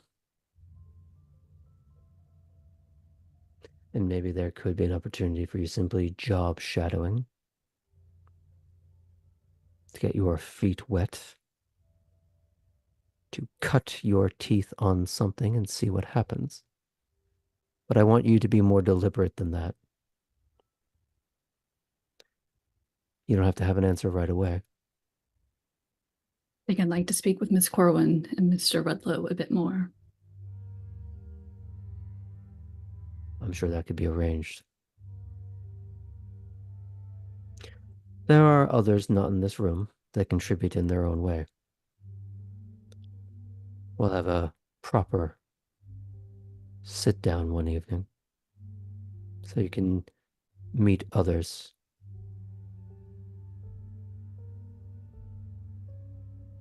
But understand,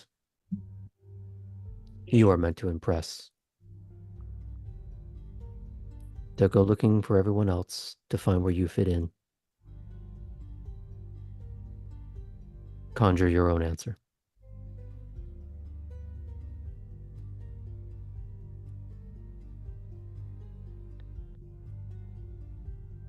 Now, does Kate have any internal thoughts or questions?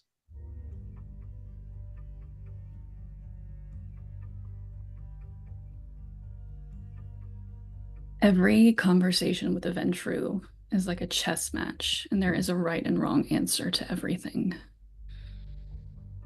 She's taking a look at the board, trying to decide the right next move.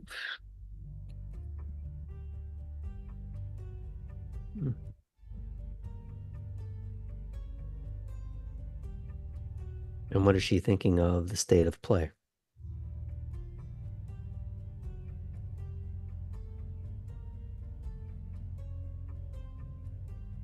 She has seen a Ventru prince, not counting her own sire. She's seen the Primogen. She's seen the tools he has at his disposal. How there is a clear sense of cohesion, or at least outwardly there is. Her inclination is to go speak with Miss Corwin more. What she does feels familiar in a way that she knows this court still operates differently.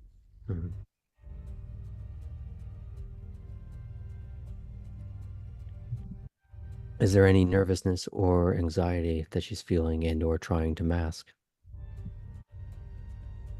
A little bit. Because of her position in DC. And this is getting pushed to the deep end. She doesn't have the luxury, which is the point of being here.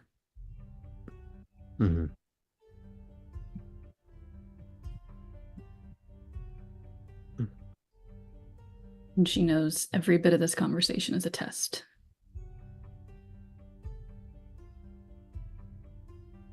Knowing that, how does she feel she's doing so far? Passing. I don't know if anyone's getting any gold stars yet.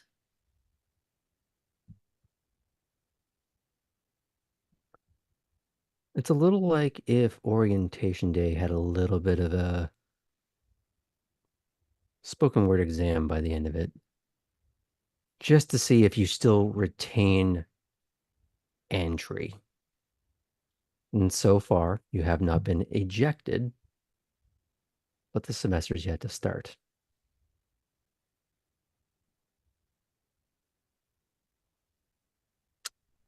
It can still get worse.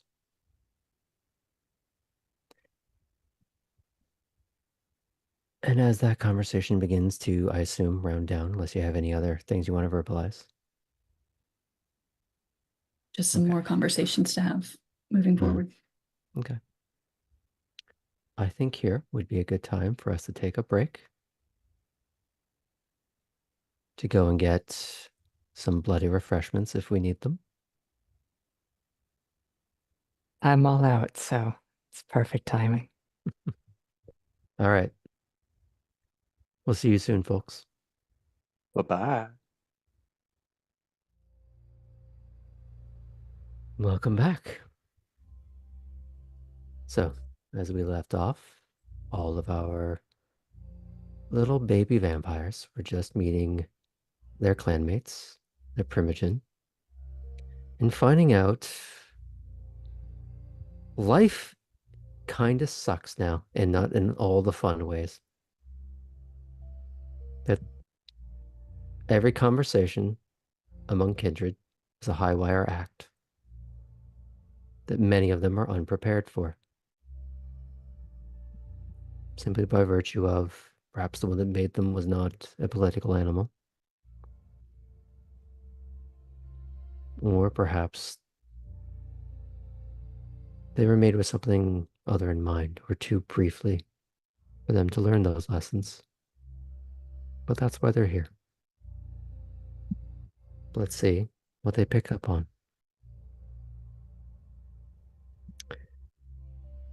As each of the introductions to your core clanmates begin to ebb, it's becoming clear that the festivities are beginning to reach an end. The crowds are beginning to filter out, first discreetly, then more broadly.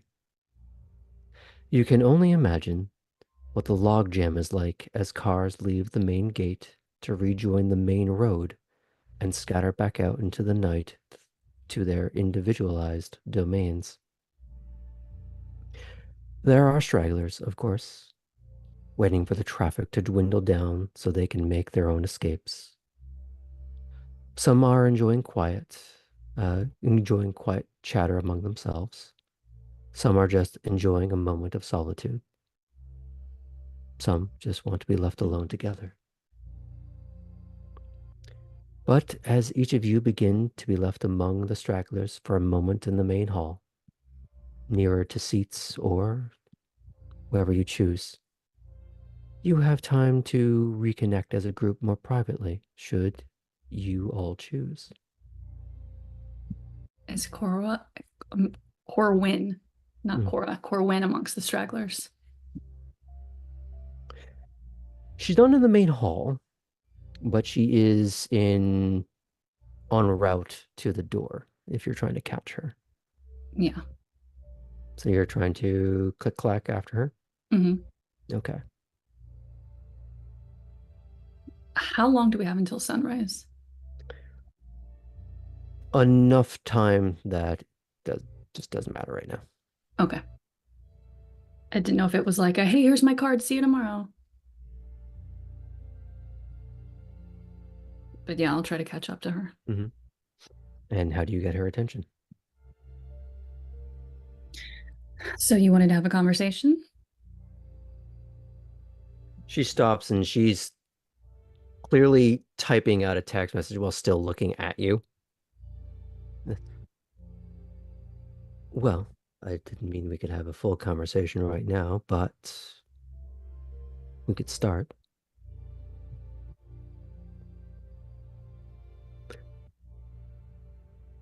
What is it that you want to know that you didn't learn up there? I want to know if you've got a place for me. If I have a place for you. Well, I know you work for the prince, but if you oversee, you must have a spot where an enterprising young Ventru could be of use, where she could impress.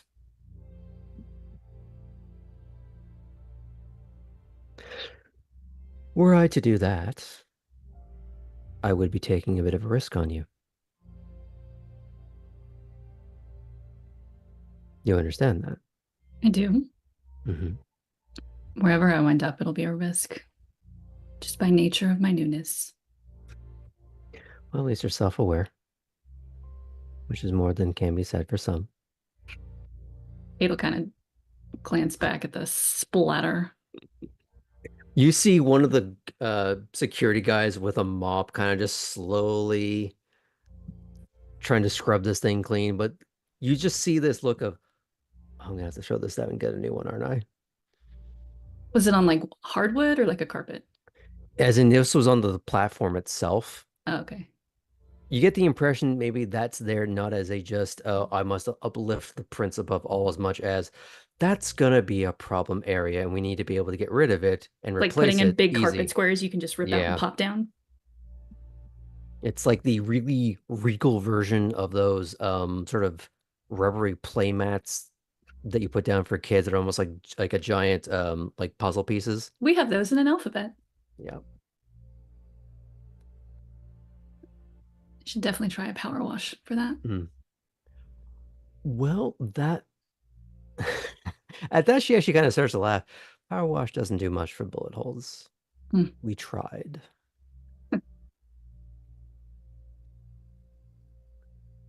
I wish I could say it was the first time that's happened.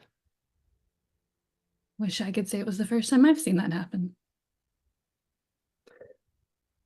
How close were you to the splash zone last time? Oh, I was front row at the amusement park. That'll do it. Though it was a sword, so we didn't have to worry about bullet holes. Ooh, different mess though. Mm-hmm.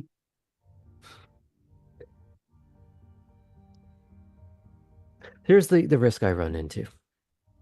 I told you whose interests I help manage. Mm-hmm. Introducing a new risk into that may not be permitted. Right.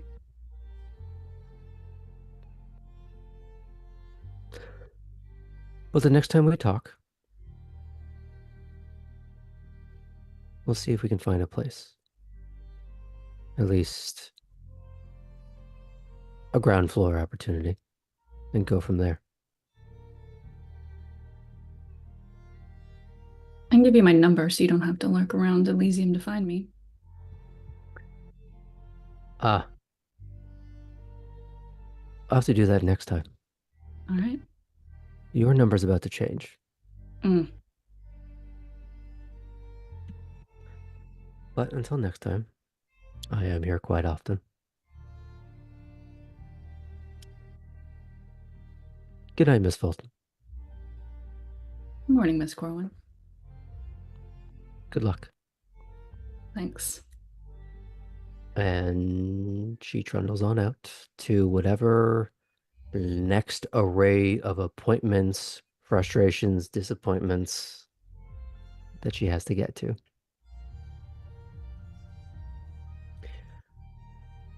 I'll let everyone have an opportunity to chase someone down if they're looking for them. And I think Tabby looked like they were about to go first. After spending just most of Elysium's time observing, trying to remember faces, Tabby, in whatever way that they might have distanced themselves, Tabby will return to wherever she can find Mr. Mason. Mr. Mason, sir. You're gonna go poke that beehive again. Okay. Yes. All right. This time you see him leaning back against the railing, having a conversation with another of your kind. Wherever Cyrus is, you do not know. And maybe that's for the best. Abby will wait her turn, but she will make herself visible. The individual he's talking with is a woman, slightly more emaciated, skeletal, tiny bit anyways. Skin stretched over too small of a face, or rather too little skin stretched over a face. Teeth, this awful twisted arrangement that no amount of dental work could ever hope to fix. Outside of a lot of dremeling. She's wearing this beautiful, luxurious ball gown. Sparkly and tassely. Looks like something that you might wear when being unveiled as a beauty queen. She even has the updo to match. But it is clearly a wig.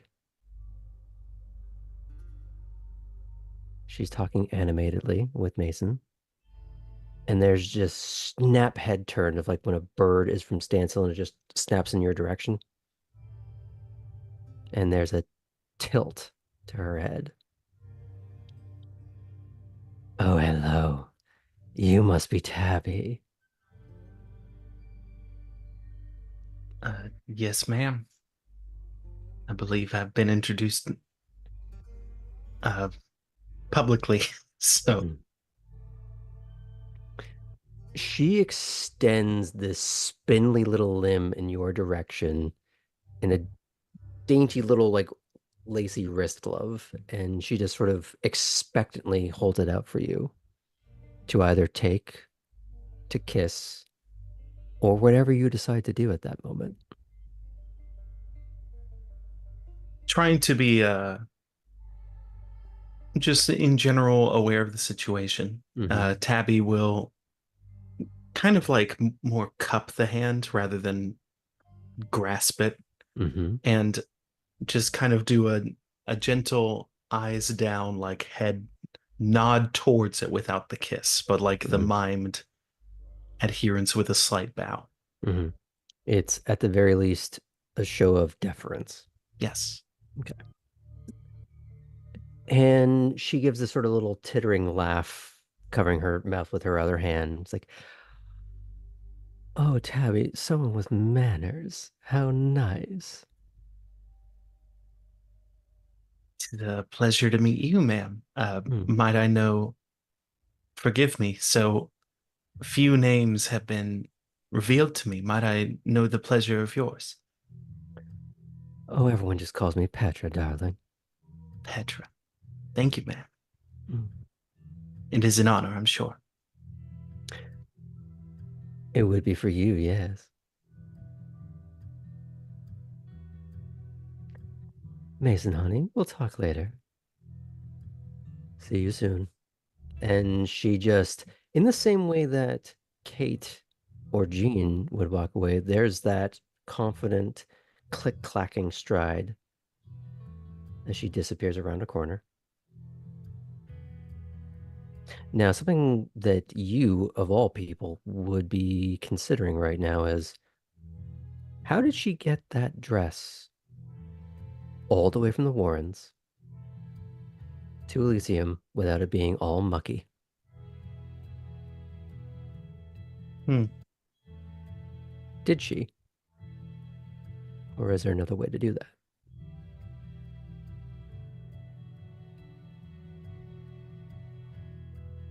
As you are considering this, Mason crosses his arms, still leaning back against the railing. What can I do for you? So sorry to interrupt, sir. I hope I did not. Nothing pressing. I don't wish to take up any more of your evening, but I would ask you, sir, if there's anyone that you would point me towards uh, in order to immediately start following the type of self-improvement that you seek for me, sir. Either for information or for general knowledge of our and other circles, or for betterment in general, sir.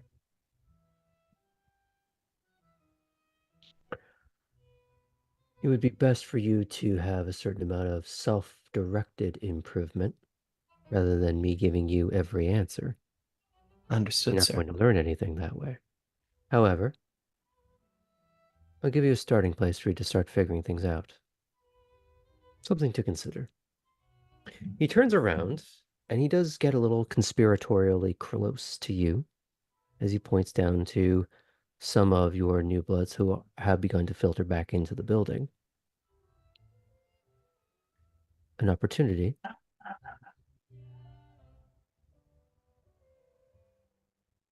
the training wheels of those who are also young and new that you can learn of and about and from with lower risk. However, the very young, as we've proven in our previous conversation, are prone to mistakes, miscalculations. The trick then becomes whether or not you can get close to them, learn about them, without you yourself being implicated in whatever situations they may instigate.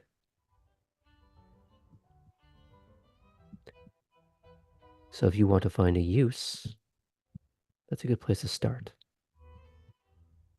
Thank you, sir. And in terms of jobs, as you mentioned, and tasks and favors, you had not prevented me from doing them, sir. It was more to always let you know what I have. Just You to will be not clear do that them until you have told me about them. Thank you, sir, for the clarification. I do not want to prevent your growth. But I also don't want your naivety to be our problem. Me neither, sir. Good. When you run into a situation where something is offered to you, we will discuss how it is to your benefit and how it isn't, so that you can learn, hopefully, to not repeat the mistakes of Louisville, and not just your own. Yes, sir. Is there a preferred method of getting in contact with you? Or a required, excuse me, sir, preference, I imagine, is too flippant. Mm. It's easy for us to get a hold of each other, downstairs, as it were. But we are more modern creatures than you might think. We all get one of these eventually. You may not get yours tonight, but I promise you that is being dealt with. And when you have, I'll give you a number to put in there.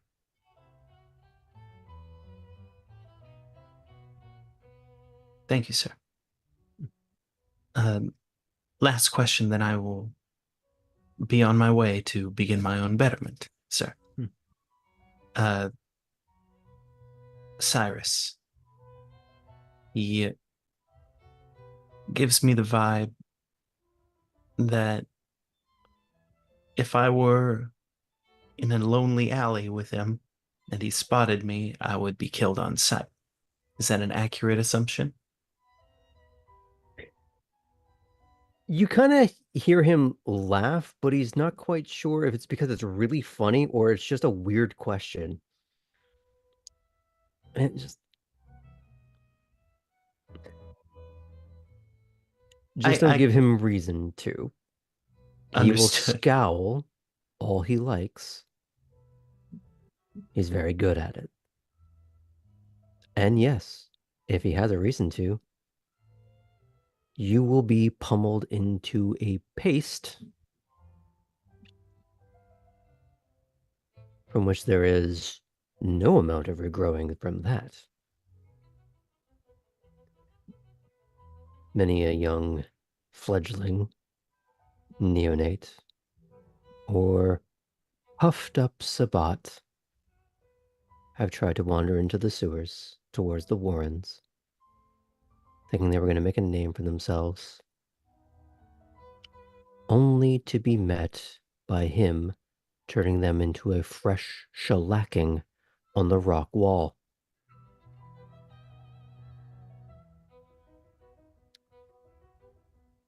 Just don't give him reason to do so, and you'll be fine. Thank you, sir. Now here's the fun bit. And he does kind of grin as he leans in a little bit. With us, maybe we didn't learn this before for whatever reason, but it's clan first. Camarilla second. If one of theirs is chasing you, giving you a hard time for no real reason, simply minding your own business, chased, attacked, and you happen to run into Cyrus, the scowl won't be directed at you, dearie.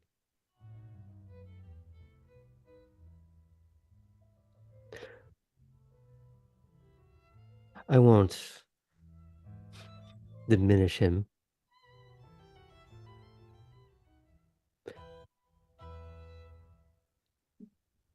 But think of him like the mean uncle.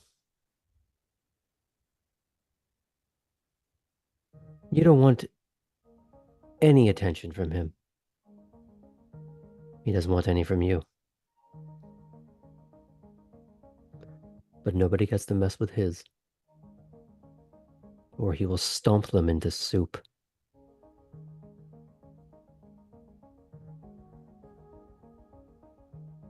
Thank you, sir. As long as you yourself are not the problem.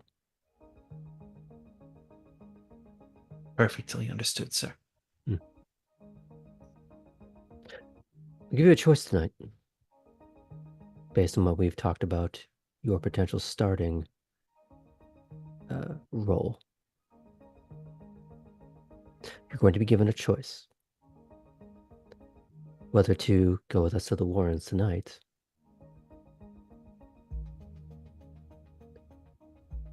or board down with the rest of them on the island. Don't make it now. Make it when you're asked.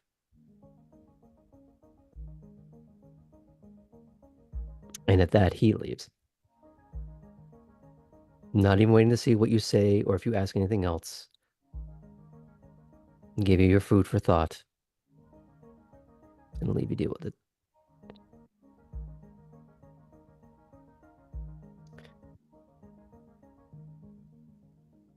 Artem.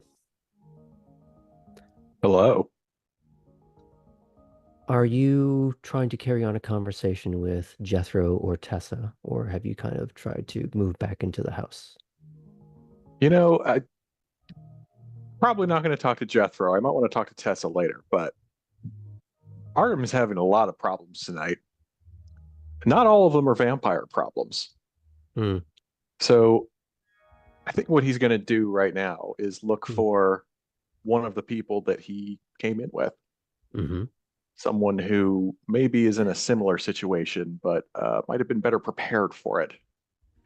Is Cora still around? Cora will have re-entered the house, I imagine. So we'll come back to that for just a second.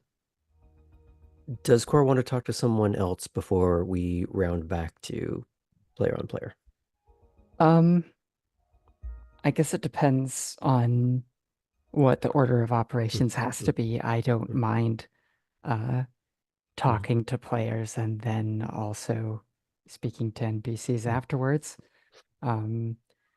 I know she is going to eventually talk to Atherton and to, I guess, maybe Leland a little bit more since we're still together.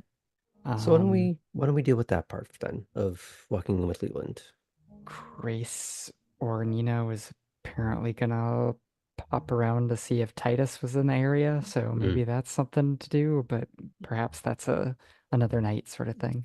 I think for now it's going to be another night situation. If you're walking with Leland, let's deal with that first. Okay. And we will come back to Artem in a moment, if you don't mind. Sure. Hey. So what do you want to say to Leland? Who I realize I couldn't do the pseudo-British accent tonight, so imagine that's been going on. That's absolutely fine.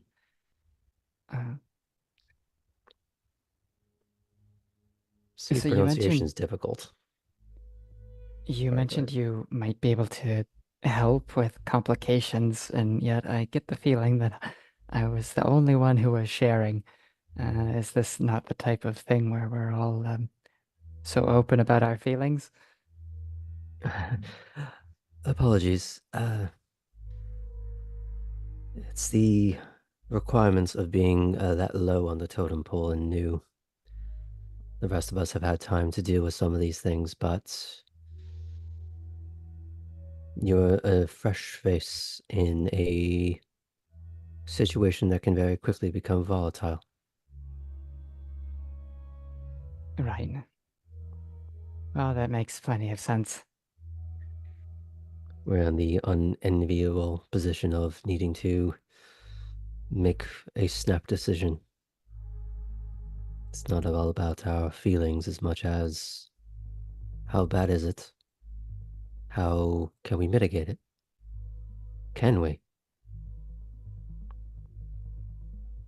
From his accent, do I get the impression that he himself is from overseas, or is it more of like kind of a mid-Atlantic, I sound like Frasier sort of thing? A bit of both. Either he's from there or spent time there, Okay, or it is that mid-Atlantic faux accent. But it seems to come from a more genuine place rather than the affect of someone that picked up at Juilliard. gotcha. It's like, no, you're from the UK. Once upon a time. Hmm. That's an interesting thing that we have, all of us, are once upon a times. Is it polite to ask about them? I didn't know a lot of people in Frankfurt, so About who we were before, where we're yes, from. Mm.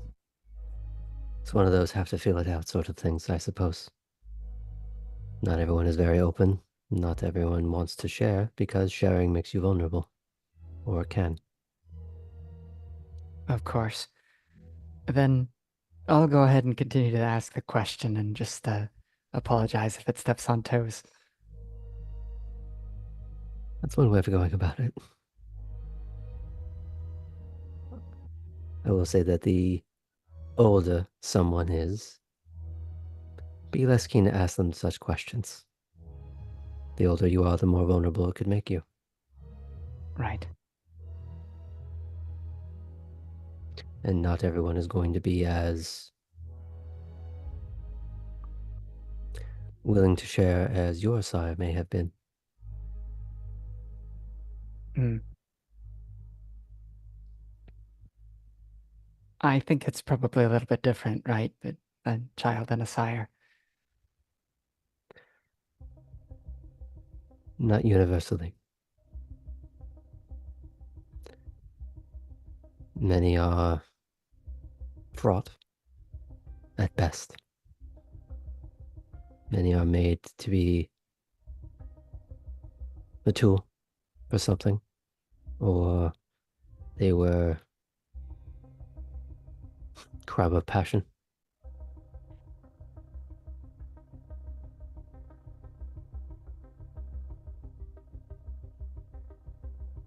I'd hope to ask you and Atherton both, because you came to collect me and because he spoke up for me.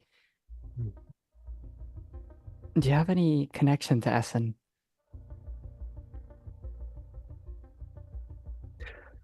I met him a very long time ago. It's You did. more, we happened to be simply in the same room at the same time, and we didn't kill each other, so that's a plus. I see. And now you have me wondering how long ago exactly it was. Hmm. Sometime before now. And there's a little bit the first time that he's giving you some kind of cheek. He's otherwise been very um polite and very meek. And this is the first time he's probably cracked a little bit of a joke at you thus far. Yeah, I like it. Mm. It was more of a, and you're sort of Aaron Sorkining through the place, Absolutely. pointing out various rooms and items and things. And Cora is interested in the building itself yeah, too, so that's appreciated. it was simply a function in Frankfurt a long time ago. I knew his role, or at least I was introduced to it, and a few more broken mirrors that are normally in the room. Every now and again, we seem to coalesce in a random place, have a conversation.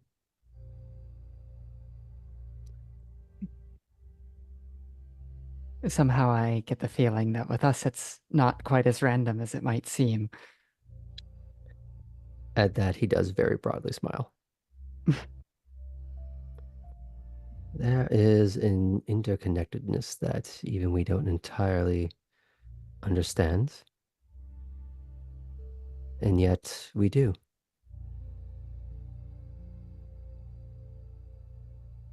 Is that the means you're thinking of using to be able to help me with my individualized complications? There can be ways to utilize it, but it often creates more problems than it solves. What I do is more sitting down with you like a therapy session and simply talking it out, seeing if it can be talked out. Well, I hope you work for free, as I don't have American insurance. Nobody does.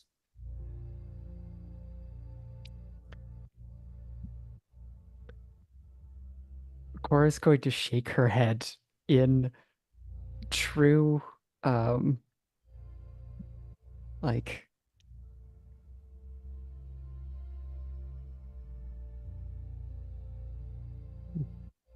what's the word? The word is escaping me. Uh,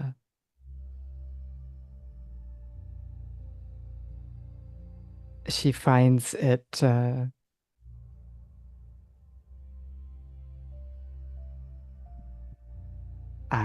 I don't know the word.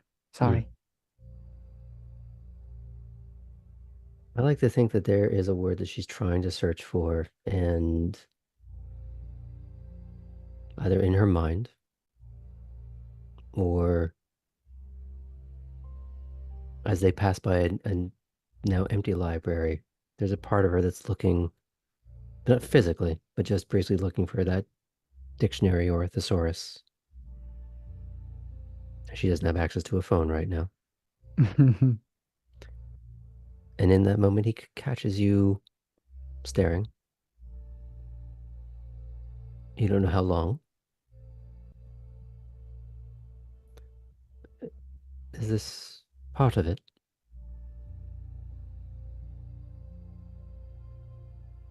uh, I'm sorry, what do you mean? And you went somewhere else for a moment.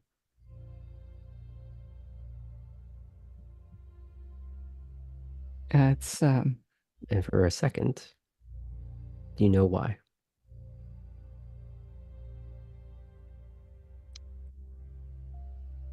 It wasn't the thesaurus that you were searching for.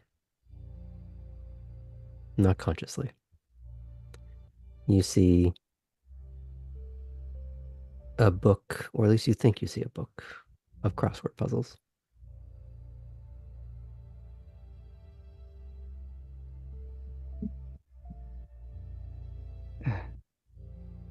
it, in fact, I think it is.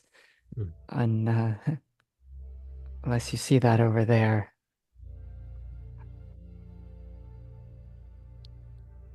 Do you point it out, or do you walk over to it, or? I'm gonna walk over to it. Mhm. Uh, can I feel it? Is it partway solved? Do I recognize the handwriting? You don't actually. It is physical and tangible.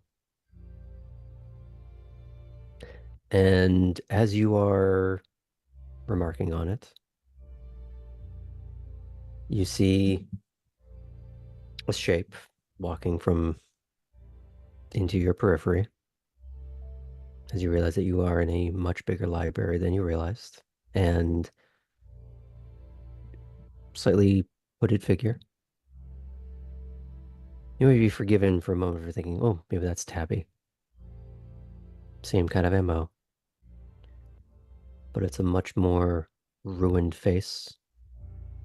Like a series of face transplants over face transplants over face transplants, and none of it is quite settling properly.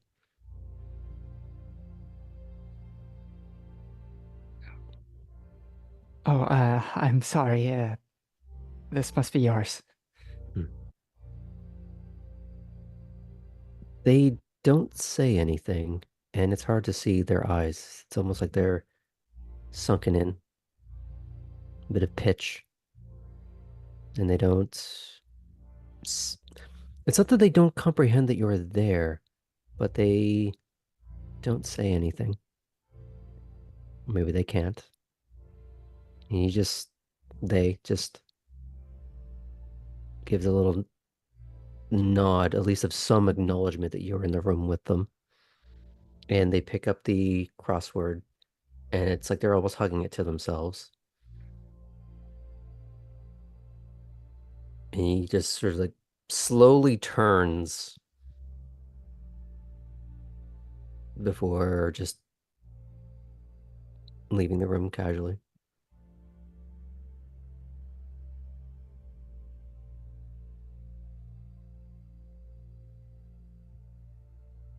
Leland, who was that? Ah, a bit of a local mystery. Don't really know the real name, if there even is one, but the nickname that sort of seems to have stuck, for better or worse, is Lump. It's a bit cruel, don't you think? They are perfectly capable of writing down another one if they so choose. You'll often find that many Nosferatu choose mm, ironic or intentionally provocative names. Imagine, huh, there's one in North Carolina who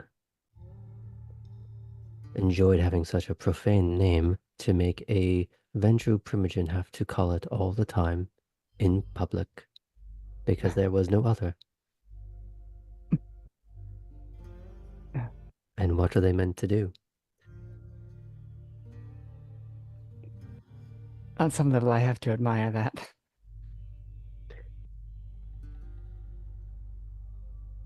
Theirs is often a confused and unpleasant experience. Take the enjoyment from it where they can.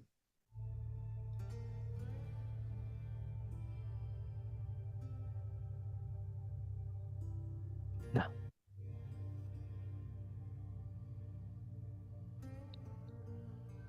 And he starts to walk you through the rest of the building. If there's anything else you want to ask or talk to him about. Um,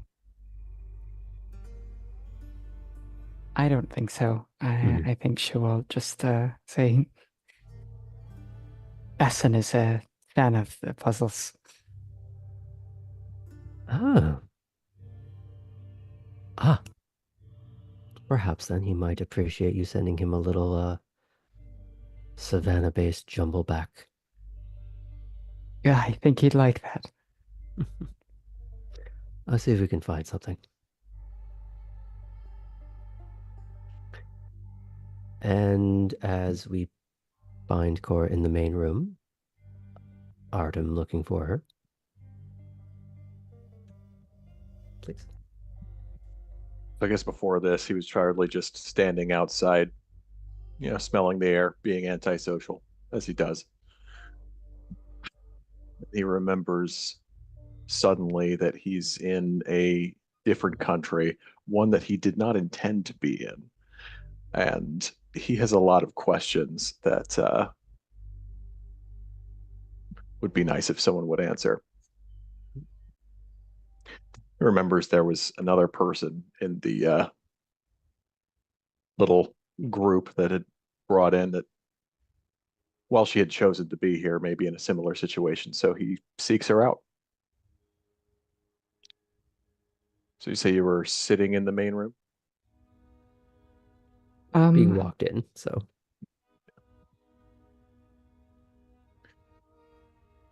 Yeah, I guess Artem will approach and maybe tap you on the shoulder and say, "Excuse me, you said your name was Cora?"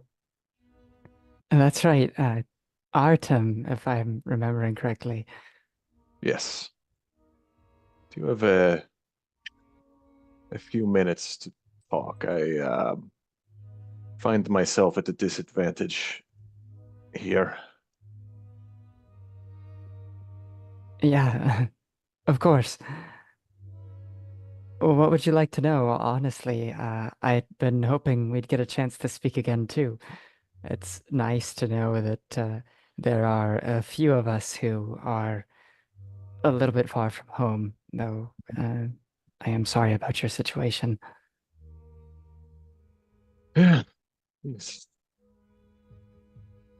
We're here. We make the best what we can. So you said you chose to come here to America. Yes, you had some places you were looking at. Yeah, that's right. Uh, there were a few um, bigger places at first, names I knew, not just in the United States. Mexico City, uh, New York, Vancouver, maybe. But mm, this is maybe a bit more my speed. Uh, this is one situation in which I was born yesterday. You're very new.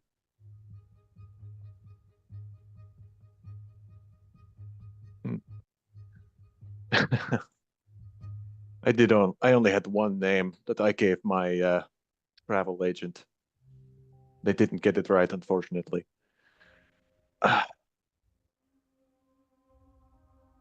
So, as you were researching this place, did you happen to learn about anything like, I don't know, money? Like, I know it's called a dollar, but like, what's what does I suppose we don't need food, but what do things cost? What is like a good job? Anything like that? uh, I'd have to check on the current exchange rate, um, but I need to figure that out for myself too. I know that credit and debit cards are very popular in the United States. Uh, in Frankfurt, we use a lot of cash and coins still. People tend to trust it more. I But can they're understand starting to that. catch on.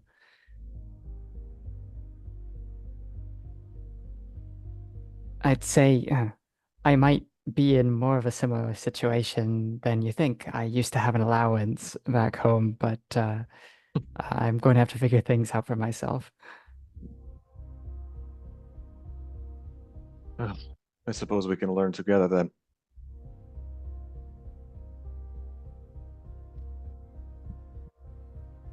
What is How it? long have you? Go ahead. What is it you do? Hmm. I don't do much, honestly. My new life suppose you could call me a bit of a what, a forester, perhaps a park ranger. What do they say here? Um, I learned to work. I built my own home. Um, before that, you know, I, I worked in a mine. Operated a little bit of heavy machinery. You know. What about you? Uh, So I was a driver, but that was the old life. In the new life, I listened to music, I went to museums, I enjoyed myself mostly. Is there a lot of money in that? Not at all.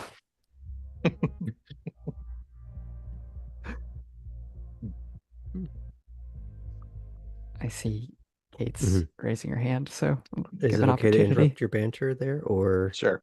okay? Who was first? Was it Kate? I was just going to ask, since they're in the main Mm-hmm.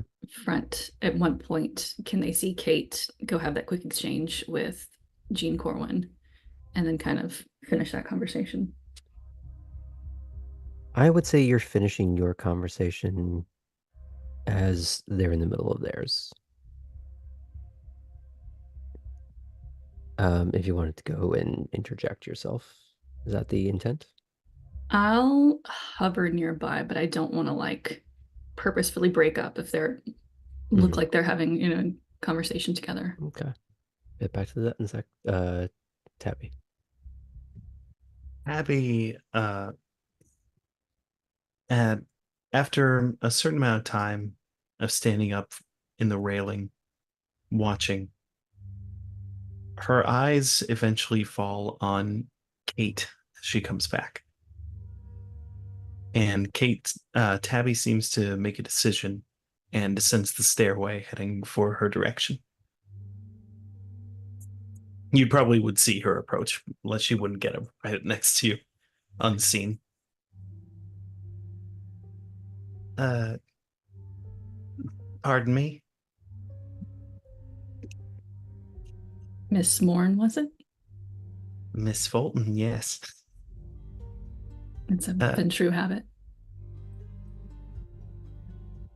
it's I admit that I was a bit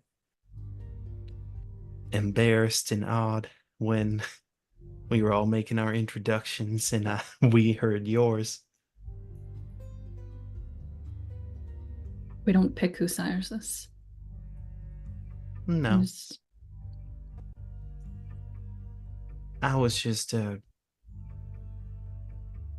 wondering, since you come from such an impressive background, but since we're all new here, I was just wondering if, and I don't know how settled you are here already, how many connections I'm sure you already got, but Less than you if, think. well, if you could use, I don't know, someone just on the same page in your same corner. You don't need, not for presentations, of course, but someone to keep an eye out for you.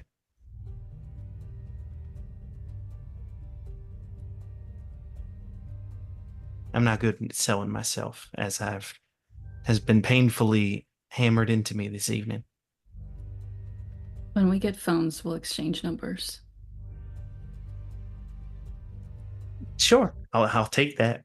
I don't know when I'd be getting mine. I imagine yours would be a bit before me. It's yet to be seen. Are you ingratiating yourself? Well, Tabby, I've only been here as long as you have.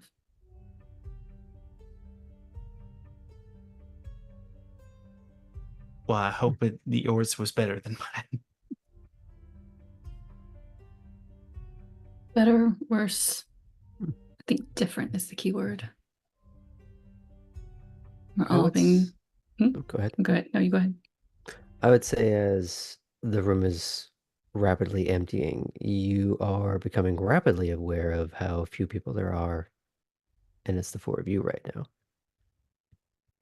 You're not nestled up to each other, but you're also not at the far ends of the room from each other either.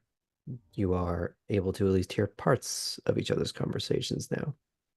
If you wanted to continue as you are, or gravitate towards one another. I'll drift over to Cora and Artem. Cora Abby will will drift behind her. finish up a thought as they are drifting. Hmm. Yes. So, What I sort of guess. music? Oh, the music scene, yeah. Uh, I like all kinds of things, but I spend a lot of time listening to EDM.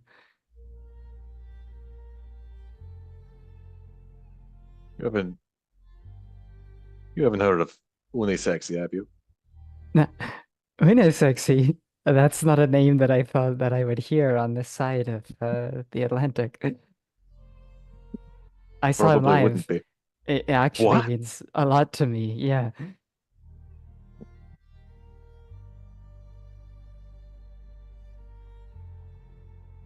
We might have to compare notes. So, which of his singles do you like the best recently? I've been out of the game for a little while, maybe about 5 years, but I think Black, Red, and Gray. Do you And remember that one? that's a good one. It is old. You have been out of it for a while.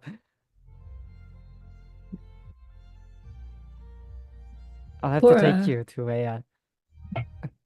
Oh, I'm sorry, I didn't mean to interrupt. No, it's fine. We're just talking about music. I wanted to see how you were.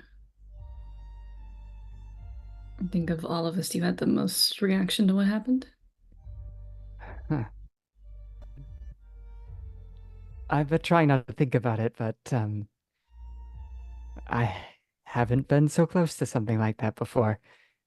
Um, Cora internally thinks about her own death, and how that's not entirely true, but the circumstance is much different.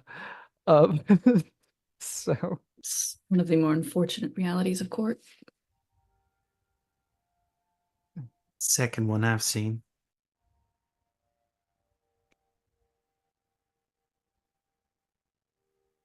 well, I don't intend on becoming a third.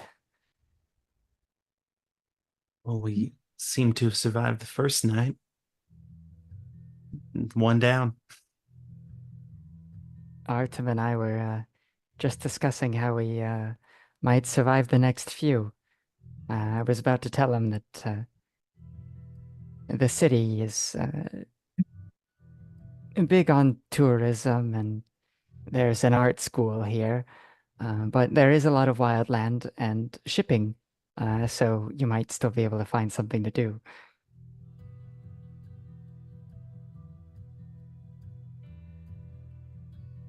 Well, the wildland I will certainly be spending a lot of time in. I don't know if any of you own homes and you need I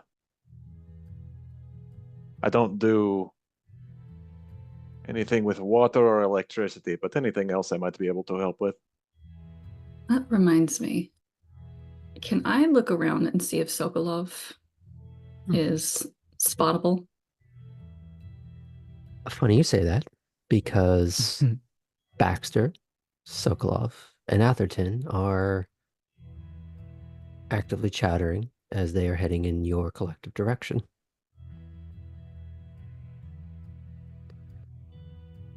Atherton is the one. Oh, go ahead. I was just going to say to the group, I'm afraid we might have to part for now. Mm. I think we're close enough to sunrise that a drive back into town is imminent Mm. for those of us going to town.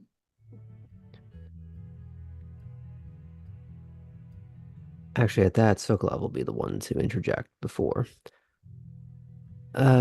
Apologies, Miss Fulton. The arrangements with your home are still being dealt with. Things have been brought, and your new car is being delivered.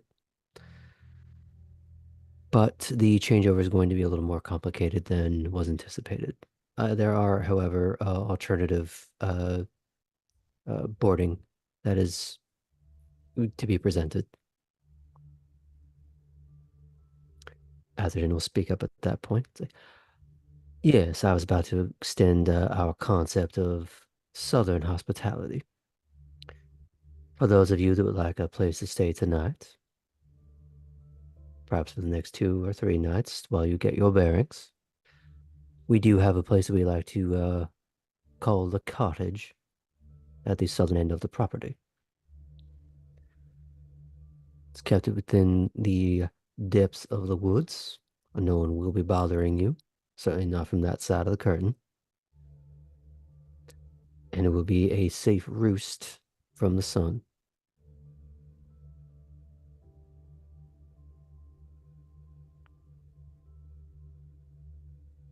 Well, I don't need to know anything more about it. That sounds wonderful. Baxter, in his slightly scratchier voice, I mean, you got a choice. I mean, you can stay here with them or you can come with me to the Warrens tonight. It's up to you. But either way, TikTok.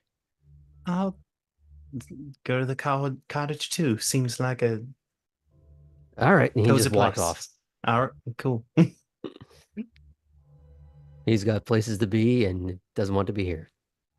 Mr. Sokolov, could I arrange a ride into town tomorrow evening? Sorry, can you say that again from the player? I asked Mr. Sokolov if I could arrange a ride into town tomorrow evening. Yes, I think I could have things sorted for you by then. Again, I do apologize. No, it's all right. I think tomorrow might be a good time to stave off any peckishness. I'll sit down. Atherton, Sokolov. And they sort of shake hands very curtly. See each other off. As Poppy is making her way towards the group as well, it's like, oh, good, we're all here. Well, if everyone would like to be going to the cottage, you included Miss Stewart, we can get that underway now so that we're all comfortably tucked away before the first raise. Thank you, Mr. Atherton. Of course. Now, snacks can be provided, but let's get underway, if you don't mind. I should find my Primogen. He mentioned an arrangement, but I don't know if he wanted me to start tonight. Excuse me. Of course, we'll be waiting out front if you decide to join us. 5 minutes.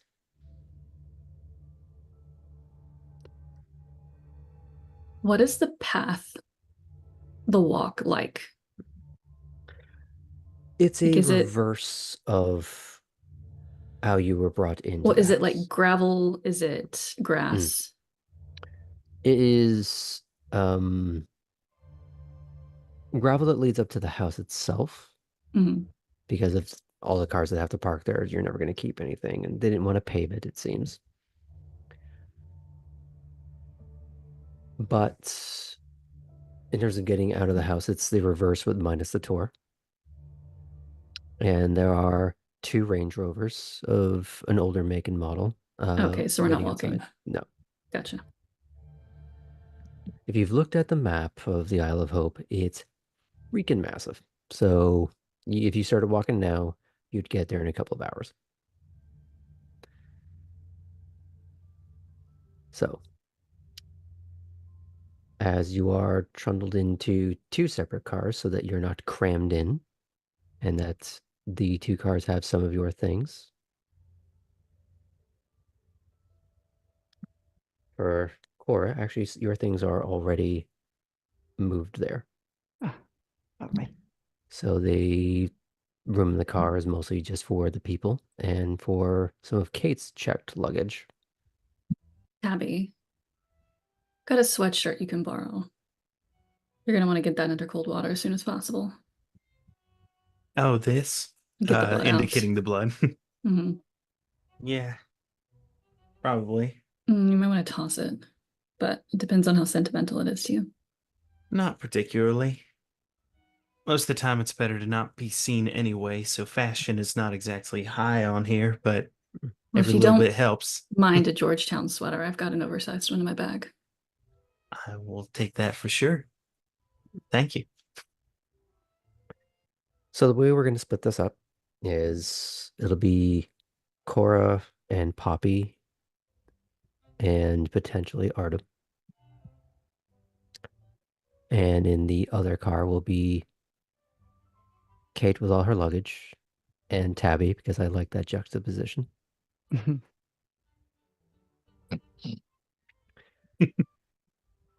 I'm a suitcase.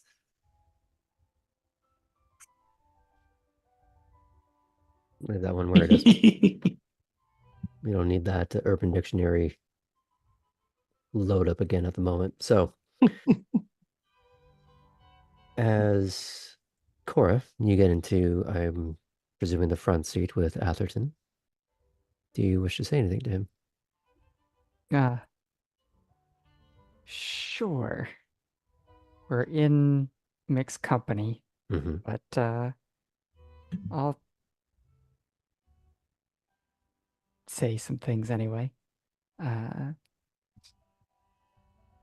Thanks for speaking up for me and back there. Well, we do try to take care of our own where we can. It's appreciated. Uh, I am curious.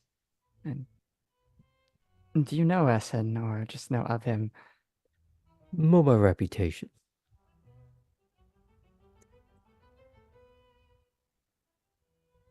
I understand. Mm. We've been in the same room, but haven't had the chance for a extended interaction. Well, all the same, thank you again. Mm. Well, I am very curious to see how things progress for you. It's not every day that we have the childhood of such illustrious members of our society dropping into our fair city. Yes, there's a child of a prince as well.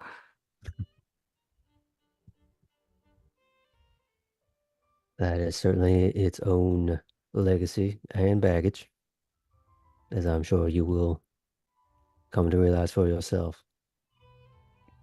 I haven't had much of a chance to talk to her. I'm actually interested to see how our experiences might compare or contrast. I imagine the two of you would have a great deal to discuss on the matter. The room for juxtaposition is immense.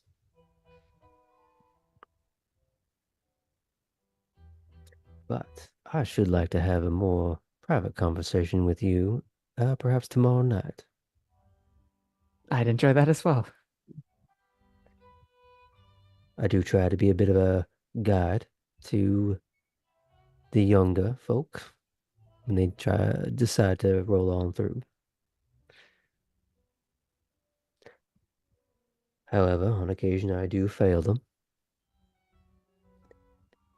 And while there have been a few jabs and japes at Max's truncated fate,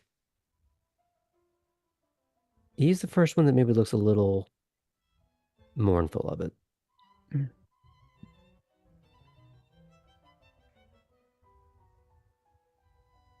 I don't think you could have anticipated what was coming.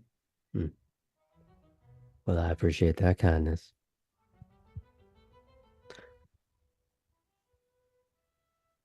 But I shall live with the fact that 5 out of 6 is a better ratio than some get.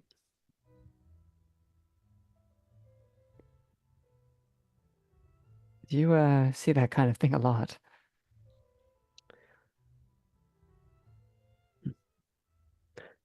Most things are patterns.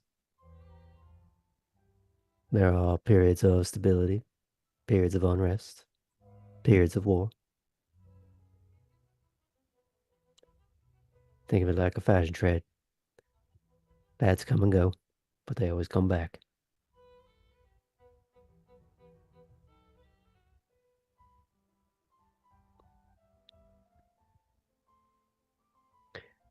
While you are continuing this little back and forth, is it okay if I transition over?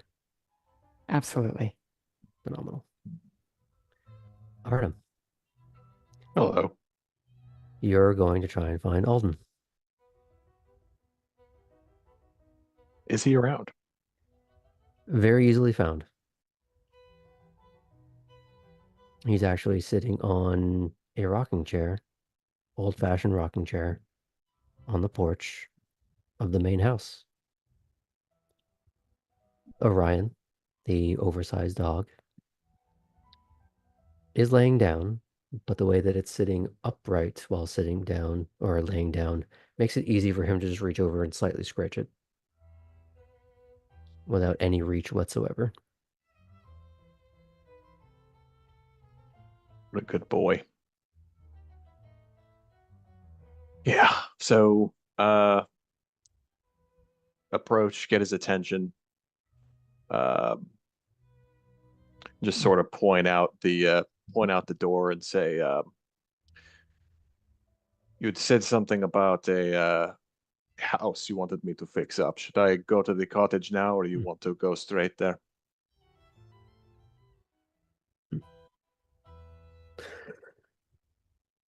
Well, you have a choice. You could get to know the rest of them, or you could see where you're going to be spending more of your time. Either way, you will end up there. Embrace it now or embrace it later. Sure.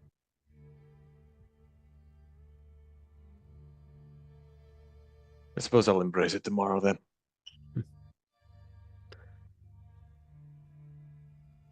Fair enough. Follow me though, real quick. I want you to see something. Sure. He gets up and the dog follows him into the house, through it, assuming you're walking with him. Goes out the rear of the house, down a grass path. You can see the gazebo from an earlier scene near the dock.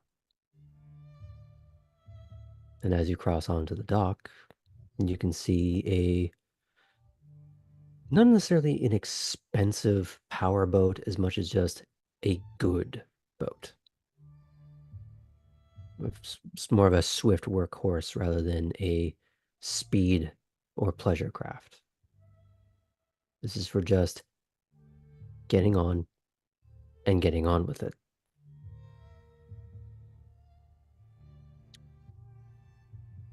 But as you walk to the edge, the far end where presumably his boat is, you are watching two of the security guards from inside.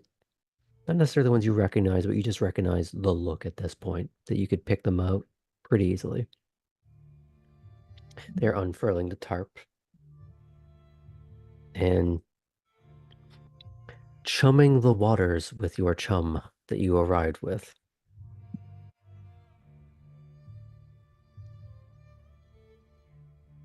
Sorry, Sam, I know you're watching. He's crying.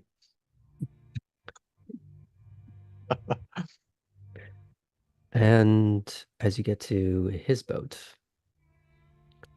you see a younger woman in a, I wouldn't say a prom dress, but something younger but tasteful without being like a real like nightclub dress.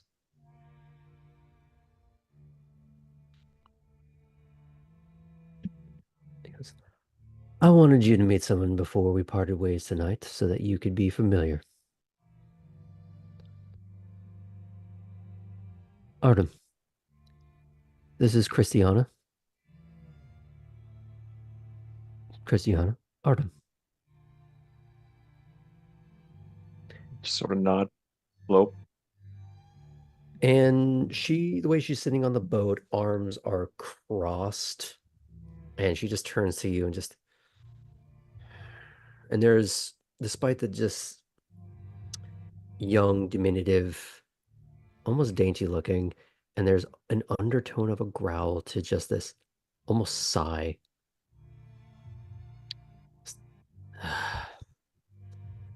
Yeah, hi. Can we go?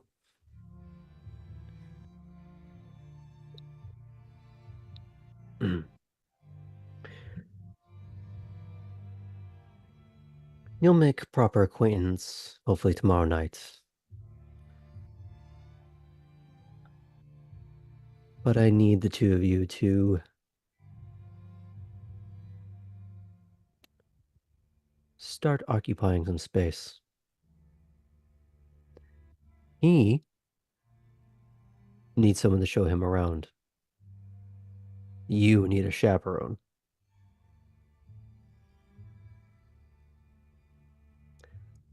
Because I don't want to go to the places you want to go, and I don't feel entirely compelled to keep you from going.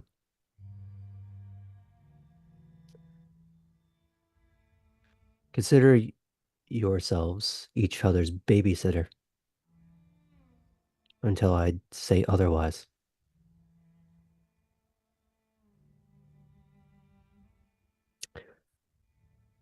Now be polite and shake his hand.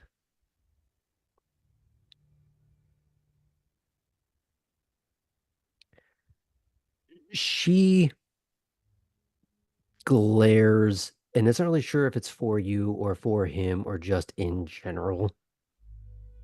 And there's this long beat before she finally just gets up, walks out of the boat. That single pump handshake and just back on the boat. Like barely enough time for there to actually be contact before she's just, I'm done. I'm out. I did the thing. Leave me alone.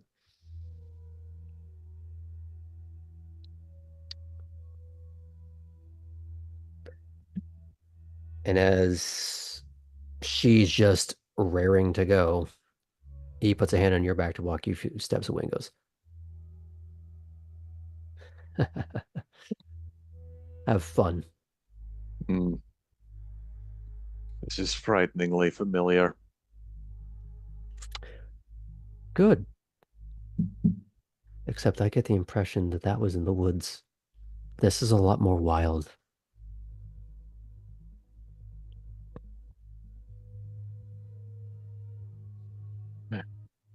Go join your peers. See you tomorrow. I'd better. And he gets on the boat, and you hear that rumble and churn as it begins to speed away. I probably got to run because I only had 5 minutes. Just imagine that it's starting to go and then just T1000ing it.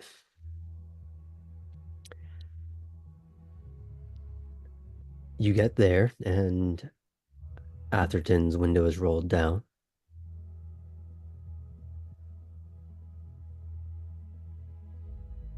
All right. Hop on in. He hops. Mm. Glad to see you decided to come with us. Just having a nice conversation. I figured we could keep going.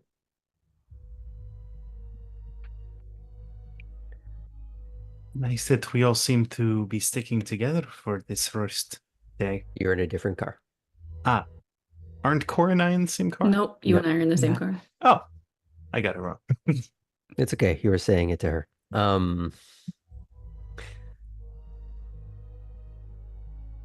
Unless there are any other comments you want to share in your little separated groups, we can start to close out for tonight. Everything good? Everyone, is there anything else you want to add to each other? Take the silence as we're moving on. Okay.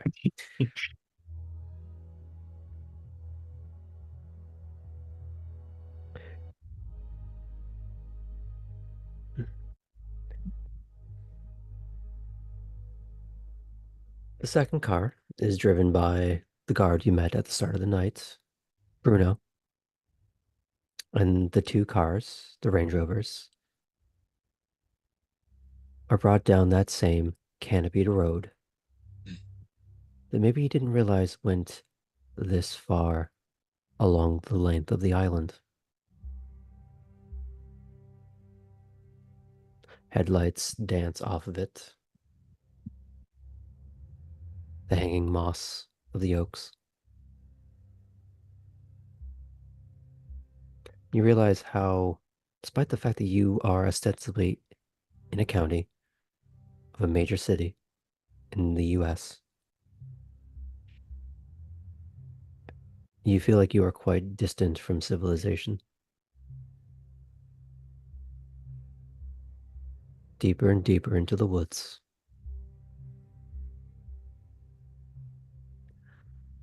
Finally, you drive off the main as you find a secluded, shrouded in trees house made of stone, smaller than Wormslow itself, and likely built long after.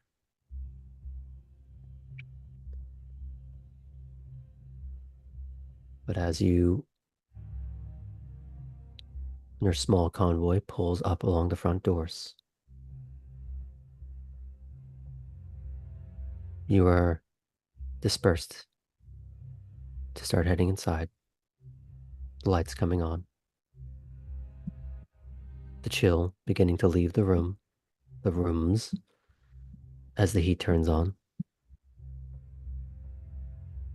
There's a slight musty smell of a house that is not occupied full time, but is otherwise well kept. While there are some main rooms like kitchen, dining room, dens, it's mostly for a few rooms, each with your own private, sturdy lock that locks on your side of the door. Shuttered windows on both sides, in and out. Not just bits of planks of wood, but thick, rolled, folded steel.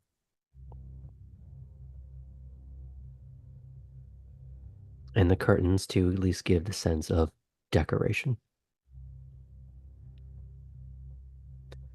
While they're not massive rooms, they are all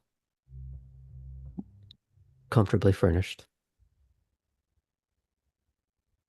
And for some of you, probably the most comfortable room you've been in a very long time.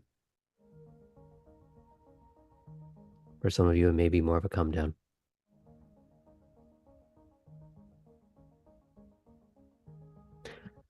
And as everyone begins to process the events of the evening,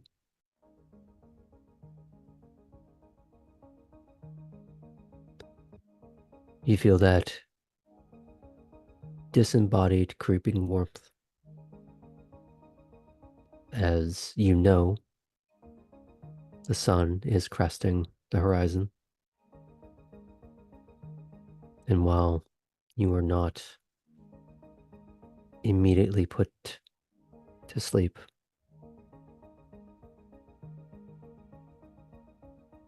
it will soon find you. However restful it may be, there is still more to come. Still more to learn.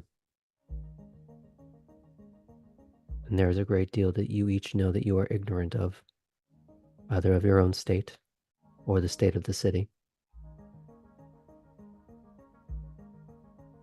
But we can start to answer those questions next time.